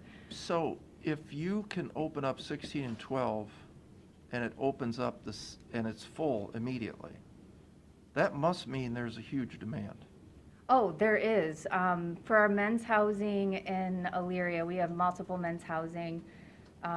That's on a constant wait list. So those applications going over to the main office now is going to the houses in Erie County that, I mean, there's a need, there's a drastic need for that. And So why were we told years ago that there was no need for inpatient residential? I'm going to get the term mixed up, but that the outpatient services that Bay Shore and Firelands was providing was all that we needed, hence why we only have 46 beds in your facility. And no men, by the way, in Erie County that I knew of at the time. I don't know how to answer that. I know that Jeff had been looking for properties since we came into Becky's house, wanting to get out to Erie County, and that there was a need, recognition of a need of that. I know he's been in communication with the Mental Health and Recovery Board and proposing, opening up this men's house. And with Becky's house, I mean, we've been successful with, providing recovery and treatment, well, outsourced by Firelands, Licata, and Bay Shore. But the success rate of, ladies going back into the community, servicing the community and being sober, like it has been an amazing adventure, to be part of these ladies' recovery, and now the opportunity of men to be in the community and receive these services is huge. How do you think we're doing with capacity for women in Erie and Ottawa County? The capacity? Yeah. Is there a need? Are we at a good level? Where are we? I was just speaking to Brenda. I had a full house about 2 months ago, which was, 48 bed. That was 46. 46, sorry, we can fit 48, but. Watch what you're saying, you're Yes. on the record. So I constantly have applications coming in and then following up with the application. So sometimes it will be on a wait list, and we go through waves. Sometimes we'll have people move out, but building a connection, I think that's the biggest thing, is building a connection with the women coming in and making sure that their mental health services are taken care of. That's a huge part of their recovery, and continuity of care, making sure they get into treatment. So we've been able to do great service work, I feel like, in the community, allowing women in recovery to get in pretty quickly, because I'm on call 24/7, so I make phone calls in the night, on the weekend, if somebody needs in, like, they have that quick access to get there.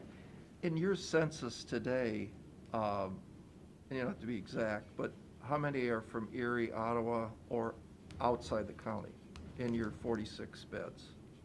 I would say at least 50% is within Erie County, and the other is Hancock, Medina, Cuyahoga. Okay. And how do you get money for them? We have different sources of funding, SOR funding, Mental Health and Recovery Board was a great resource to us when we have Erie County residents coming in, as far as their program fee, funding being covered. So does Cuyahoga County give you money, for instance, to help fund their citizen? there's other people that cover. I don't handle the grant, the amount of money or which ones that they're on. I'm told by the main office what kind of grant funding that they would be on. But pretty much all of our residents are covered by some sort of funding, whether or not it is the Mental Health and Recovery Board or by Lorain County Drug Court also has funding as well for our residents County that Drug are. Court does? Yes, we do have a few residents that are through Lorain County Drug Court. Interesting. And do you have Lorain County residents in your facility also? Yes. Just 2? Or is it 10? No, I think 5 or 6 I have that are going through Lorain County Drug Court. Really? They typically, what happens with Becky's House is all new recovery will start out with me. And then as they are with us for 30 days, as long as they can follow the rules, the guidelines, the Road to Hope expectations, they'll move over to Margot, which is our other women's housing in Oberlin in Lorraine County. So because we are staffed 24/7, they want the new recovery to start over with our facility because we have, camera and all, in the facility except for their rooms and the bathrooms. But we can monitor them and be a bigger support to them. So that's why a lot of, like the Lorraine County Drug Court, if they're new, they're coming to me first, and then gradually they'll be moving over to Margot. Interesting. Okay. Questions? Okay, thank you. Is that something, anybody want to talk about Becky's House, Trey, or detox? Anything on that order while we're on the subject? Is there anybody online or on Zoom that wants to talk? I think you can unmute yourself.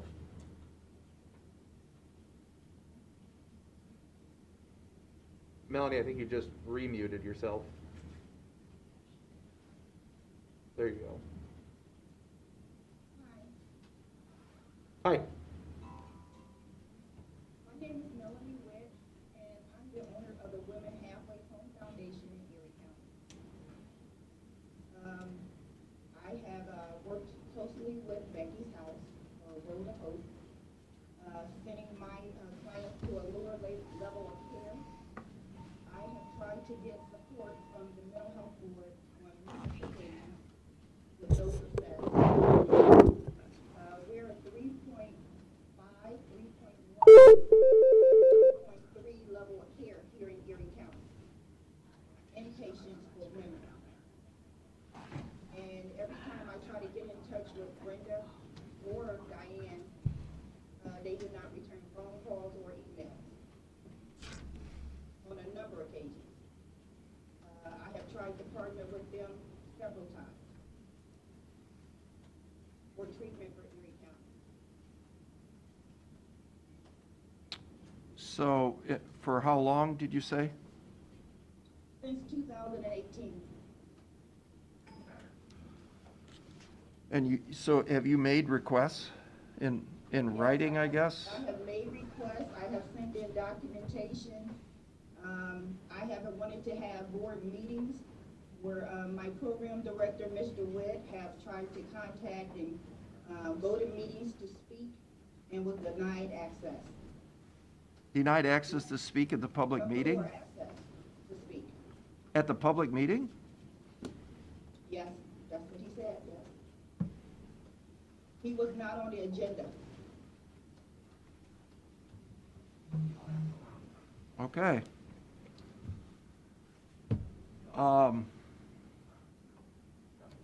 Questions? Nope. Thank you, Melanie. Thanks, Melanie. Appreciate your comments. All right, next.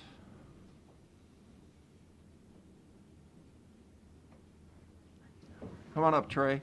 Trey?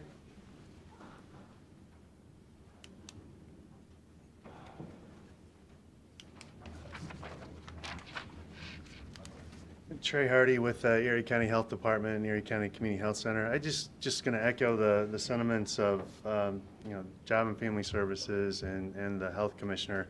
I've been intimately involved in some of the discussions about getting some programs and some services going.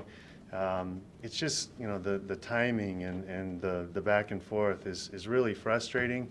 I've gone to some of the early on, and to the board's credit and to the director's credit, they weren't involved. But early on, when I first started coming to these meetings, I sat and listened to, we're going to pay for snowplow services for this place or this place. And there are other agencies that can walk in and say, well, we had this overage and we need this covered. And, unceremoniously, the board's like, okay, let's go ahead and cover that. But, last September, we had a meeting where we walked in and we went to several Zoom calls and Zoom meetings about this is what we're trying to do in the jails. And, mental health in the jails, if anyone wants to argue that there isn't any mental health in the jails, I think, that they're talking to a brick wall, because that's where most of the mental health issues are. And, repeatedly, even last night, we've got board members that are still questioning why we're trying to provide nursing services. And I said last night on the jail call with the Ottawa County and Erie County nurses, we got it passed last September after lots of back and forth in a very, in my opinion, unprofessional meeting. And I think some of you were on that call listening to that. And then after it was approved, we had stipulations that were emailed to us that said, well, you're going to do this, this, this, and this. And we've tried really hard. We've gone out and gotten extra training for our nurses that are currently working in these jails, and we have not invoked those contracts yet because we don't feel we're there yet, but we're getting close. We've got a male nurse we're working in the final stages to bring into Ottawa County, and we're talking to a gentleman as well for the Erie County night position. But it's just frustrating when there are other agencies that can come in and say, well, we need this or we need that, and it seems like some of that stuff just gets through very unceremoniously, and it just gets rubber stamped or approved quickly. And there are other agencies that come in and say, hey, we want to do this. We want to work with you guys. We need X amount of dollars. And it's to AJ's point, it's back and forth. And well, let's set another meeting, or let's talk about this, or we need you to provide this, or we need you to do more. And it's just. I sat in several meetings with the health commissioner and other people when we tried to put the recovery housing together. And I listened to the state representatives tell us, your board's not happy with this. They don't want this. They don't think that it's necessary. They think the numbers need to be a lot lower. We've worked really hard to try and bring more recovery services, more addiction services to the community, and it really feels like we've had walls put in front of us, and we've had a lot of obstacles thrown in front of us that other agencies haven't had. So I would advocate that we need to look at the restructuring of this board as well. Thank you. Well, I know I was there at the beginning when we took all the way back to Genesis. And it was a struggle, and I know we always knew we needed men's services in our circle of care. That was always the question. But I, for one, I didn't think we could get the cause to do it. I don't want to say I didn't have the energy, but it was just too big of a struggle for too many years, and that's why I wanted to hear maybe that's all changed now.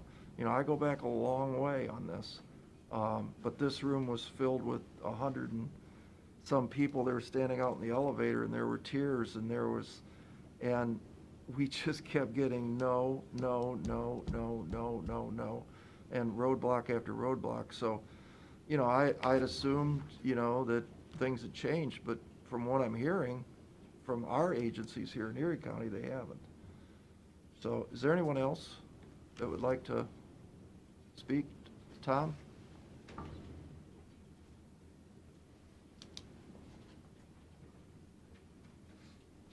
Who won the fight? Obviously not me. Some things never change. Yeah. Thank you, Commissioners. I'm Thomas Stuber. I am President and Chief Legislative Officer for the Lakota Way, and I just want to give you a little history of our experience in this county. We, at the beginning of the opiate epidemic, put together specific programming to address the needs of those suffering from opiate addiction.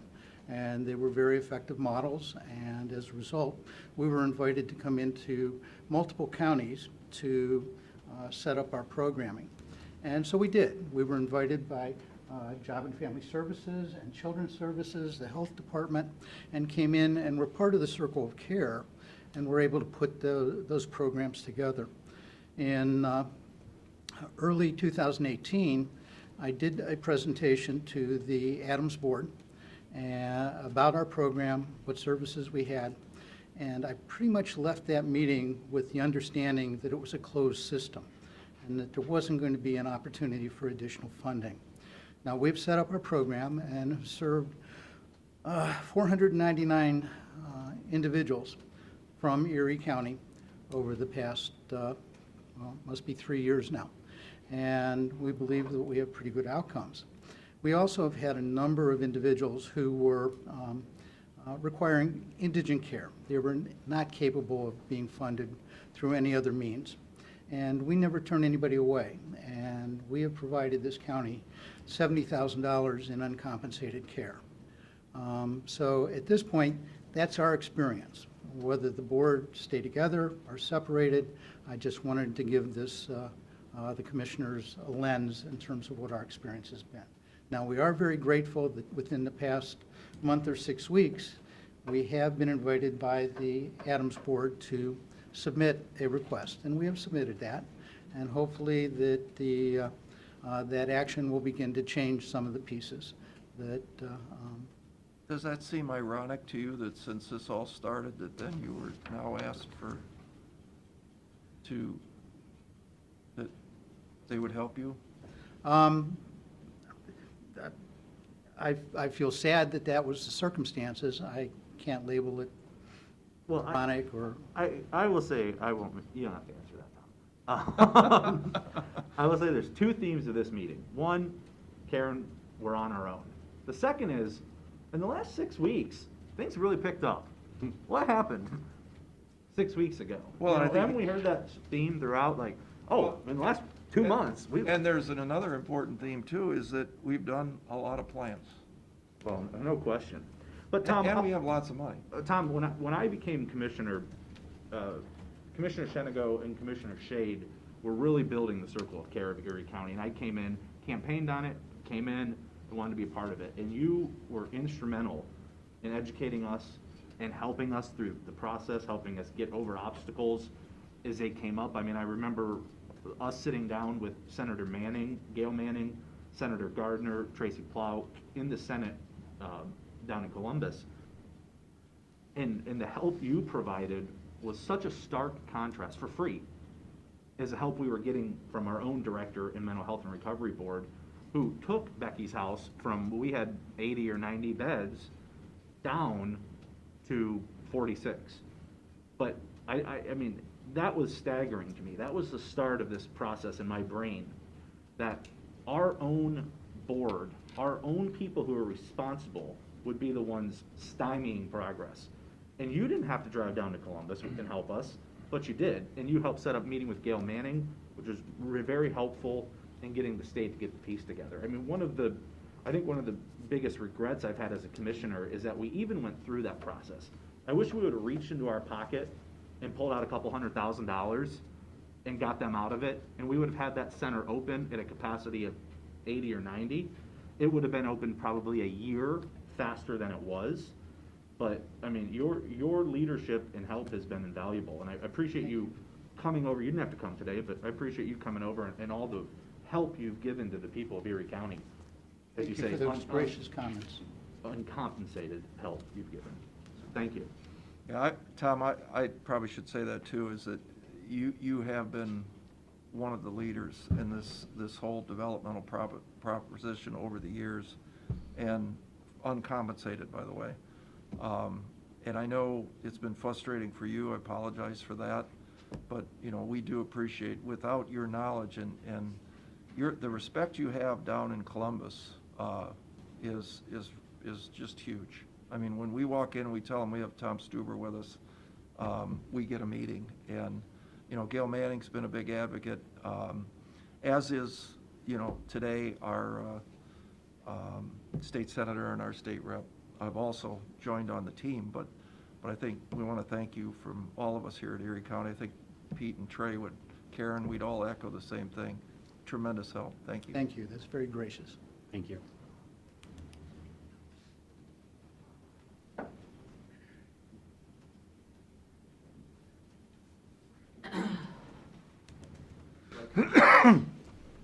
So I'm Caleb Stidham. I was on the board for about a year and am now the Erie County Treasurer-elect. I want to pick up on something Commissioner Schaffner said a few minutes ago. The board does have a $1.5 million reserve account, but also has a strategic plan reserve account that is not budgeted.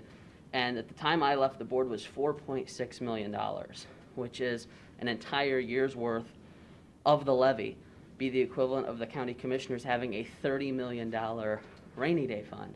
And my understanding is that money is now beginning to be spent again in the last 6 weeks. But I think we need to keep that in mind as all of these problems that are being described today have happened. The board has year after year put more and more money away, which I think sends a message to the community that, you know, there isn't a crisis in this community when it comes to mental health and addiction, which we all know is not true. And I've had board members say to me that they don't think that in Ottawa County in particular that there seems to be a real addiction crisis. So I think there is a question about whether the board really identifies that as a problem. I think we all know there's a mental health crisis, but I think the addiction crisis is something that the board has not recognized. And if you see the Ottawa County distribution for only 21% of the clients served by the board reside in Ottawa County, signifies they don't understand there's the problem there, and 29% of the funds going. And so I think that is a major piece. You know, Mr. Sass said there was a communication problem. I would say it's the board's responsibility to fix that communication problem, and it should have been fixed years ago. If all of these stakeholders collectively and individually are not getting adequate communication from the board, is that the fault of the commissioners and the health commissioner, or is it the fault of the board and its leadership? I would argue, considering I was on the board, that it is a board problem. And I would also want to talk about Mr. Sass's dysfunction and non-transparency. You know, that those haven't been adequately explained. I can tell you in the year that I served that those are the two words that I would say best describe the board. If you look at the way that I as a board member and my Erie County colleagues were stymied from day one and is seen as obstacles not to be trusted. The first time I raised any kind of issue of substance 3 or 4 months into being a board member was about the jail nurse. And I was immediately attacked by my fellow board members and told that you know, you don't have a right to have a position on this issue because you're a candidate for office and there's a conflict of interest. And then when I made Sheriff Sigsworth aware of some of the things that he was going to encounter when coming to the board and that he had better be prepared for, I was sat down and lectured to for hours upon hours in multiple meetings and phone calls, saying that I had violated my prerogative and duty as a board member. And I was told that public records are not the public's business unless the public specifically requests it. And that goes against everything I think we all stand for in public service, which is, you know, we believe that we have the obligation to serve the public, to make them aware of what we're doing and getting input from them. The board does not fully understand that. And you know, whether it's the county commissioners, the health department, many others, you know, you're seen with hostility. I can tell you, being in those meetings, in those public meetings, that there's nothing with hostility. And to address the dysfunction point, you know, we would spend 40 minutes doing the business of the board and then proceed to go for 2 or 3 hours discussing about whether Tom Jackson should have the access to the Zoom meetings.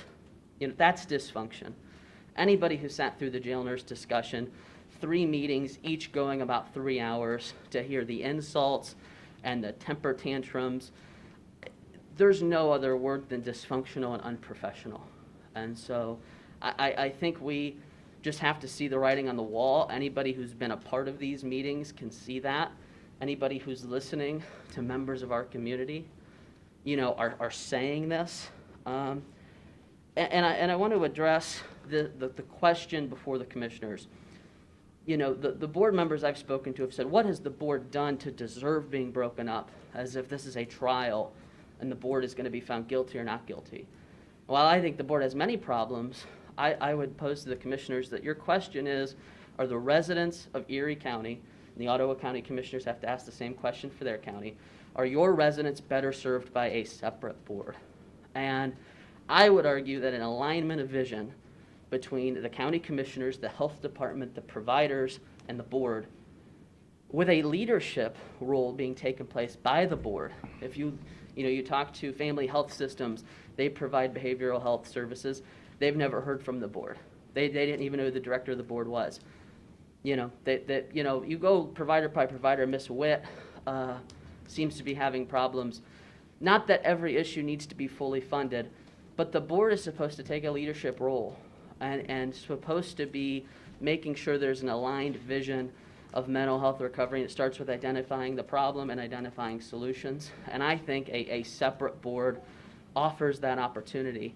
It doesn't have to be seen as a personal attack. I think there are many good people on the board and on the staff. But this is about serving the residents of the county who elected you and who elected me. And I think that there's no question the residents will be served better. So Caleb, did you say that it was 4.6 million total? Yes, between all of the unbudgeted numbers, the board had $4.6 million.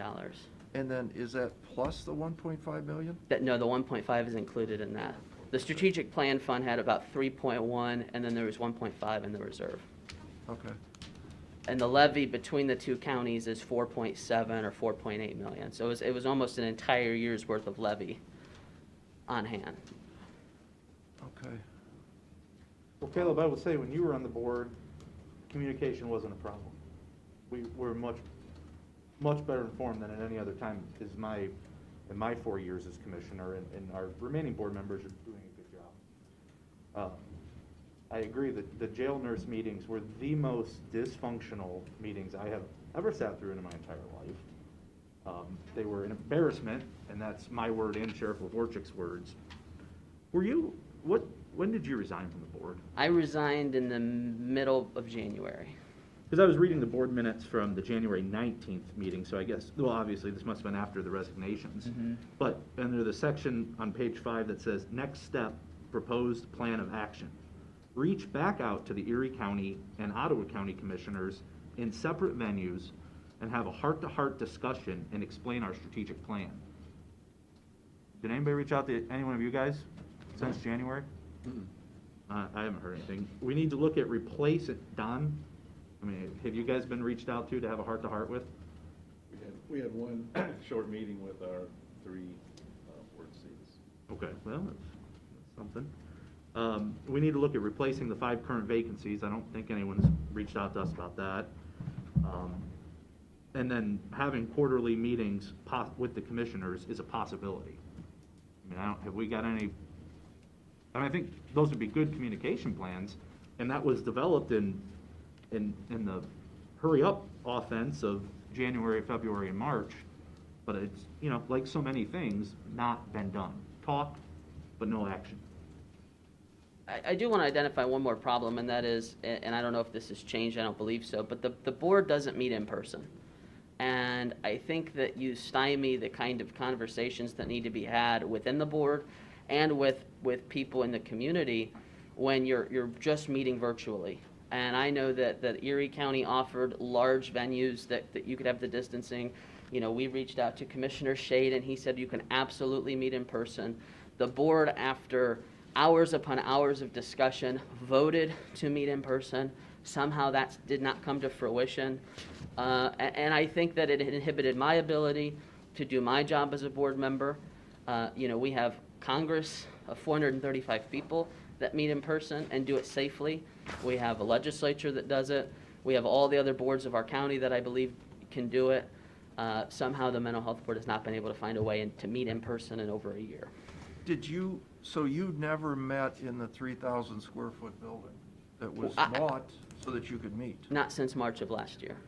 We had one meeting that I did when I was appointed, that I did go there. So that whole building's got 3 or 4 people in it? Yeah, I think the staff, and Brenda can answer better, but the staff is divided among a few different locations, and at least when I was there, some people were working from home as well.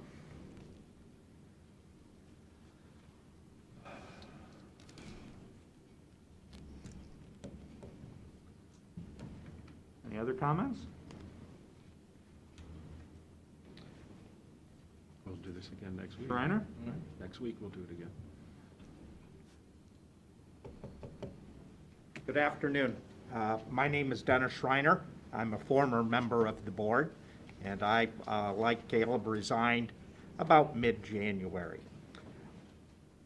I don't know where all this stuff fits in history or in the timeline, but I know my appointment to the board was met with skepticism because at my very first board meeting, the person beside me, and I wasn't of the proper framework to remember who that was, said, so I could hear it, what qualifies him to be sitting here? Because I started asking questions, and kind of like that was, when we talk about communication being a problem, it isn't really communication, it's respect. The Reverend was disrespected, the sheriffs have been disrespected, Caleb has been disrespected, you, the Erie County Commissioners, have been disrespected because you don't have to have very good hearing to understand how much members of the board don't like the Erie County Commissioners. Don't know why that is. I don't know if it's because you ask questions or you challenge. I know for a long time I would ask for documents or whatever, and you just keep getting stonewalled all the time because I guess they didn't really know what I was going to do with that. The other thing is I was so bold to contact a provider to ask information because that provider was going to be providing an update to us, and I was chastised in front of everyone for reaching out as a board member and talking to a provider. And then, of course, you know, the whole litany of things with the jail nurse and whatever, it's just beyond comprehension. I think it's to the point that the current board cannot be salvaged. And I think the citizens of Erie County and the citizens of Ottawa County would be better served not spending our time arguing over things. Split the boards up so that they can go about their own business. Ottawa County operates a little bit different than Erie County. It seems easier to get people to cooperate over there, where here it's a little harder. And I think we probably just need to tailor a board to satisfy the individual county's needs. Thank you. Thanks, Dennis. Thanks, Dennis. Anyone else? All right, well, About the folks on Zoom. I asked. Anybody on Zoom? I don't know how they, They raised their hand, but nobody's raised their hand. No. I can see. They could unmute themselves. just unmute themselves. yeah, just do that. Yeah, if you want to talk, just unmute yourself.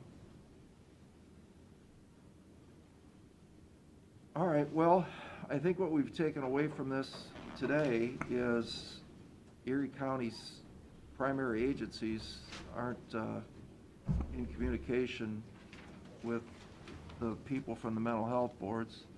I think we've learned that there's been many strategic plans, but possibly a little weak on the execution of those plans.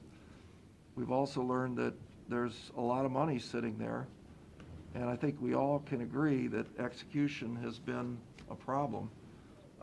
Challenging, and I think a lot of folks have thrown up their hands and given up at this point. So I think I'm anxious to hear. We'll go to Ottawa County next week. You all are invited. Love to have you there to No, address. public hearing's here. Oh, it's in here? It's here. Oh, you guys are coming here?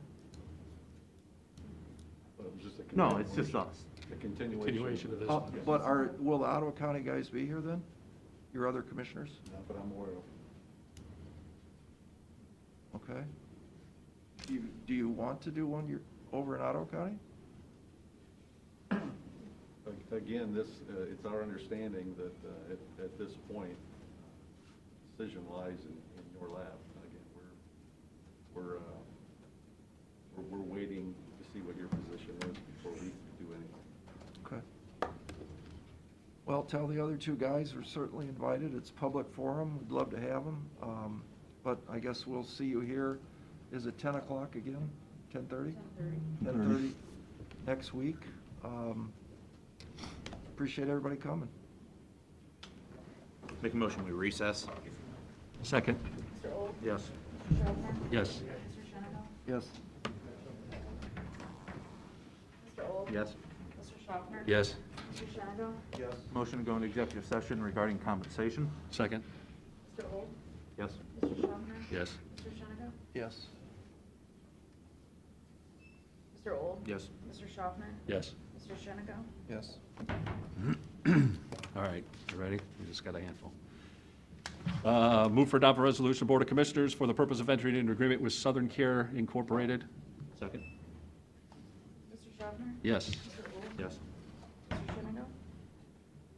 Move for adoption resolution, Board of Commissioners, for the purpose of accepting the Greater Erie County Enterprise Zone Tax Increment Review Council recommendation and approving the continuation of tax abatement, community and reinvestment area, and tax increment financing agreements. Second. Mr. Schaffner? Yes. Mr. Old? Yes. Mr. Shenigo? Yes. Move for adoption resolution, Board of Commissioners, for the purpose of declaring necessity to levy a renewal of an existing tax at the same rate in excess of the 10 mil limit for the purpose of providing for the current operating expenses of the Erie County General Health District. Second. Mr. Schaffner? Yes. Mr. Old? Yes. Mr. Shenigo? Yes. Move for adoption resolution, Board of Commissioners, for the purpose of entering into agreement with Southern Care Incorporated. Second. Mr. Schaffner? Yes. Mr. Old? Yes. Mr. Shenigo? Yes. Move for adoption resolution, Board of Commissioners, for the purpose of authorizing payment to Automation Zone Incorporated. Second. Mr. Schaffner? Yes. Mr. Old? Yes. Mr. Shenigo? Yes. Move for adoption resolution, Board of Commissioners, for the purpose of declaring certain Erie County equipment surplus and ordering same to be sold by internet auction. Second. Mr. Schaffner? Yes. Mr. Old? Yes. Mr. Shenigo? Yes. Move for adoption resolution, Board of Commissioners, for the purpose of declaring certain items surplus and ordering same to be discarded or salvaged. Second. Mr. Schaffner? Yes. Mr. Old? Yes. Mr. Shenigo? Yes. Move for adoption resolution, Board of Commissioners, for the purpose of entering into an agreement with Thompson Interstate Mowing. Second. Mr. Schaffner? Yes. Mr. Old? Yes. Mr. Shenigo? Yes. That's it? That's it. Pete, I'd make a motion that we find $10,000 somewhere to put in the employee appreciation account. Second? Mr. Old? Yes. Mr. Schaffner? Yes. Mr. Shenigo? That would be HR, right? I think it's where it is now. Yeah. Yes. Motion to adjourn. Second? Mr. Old? Yes. Mr. Schaffner? Yes. Mr. Shenigo? Yes.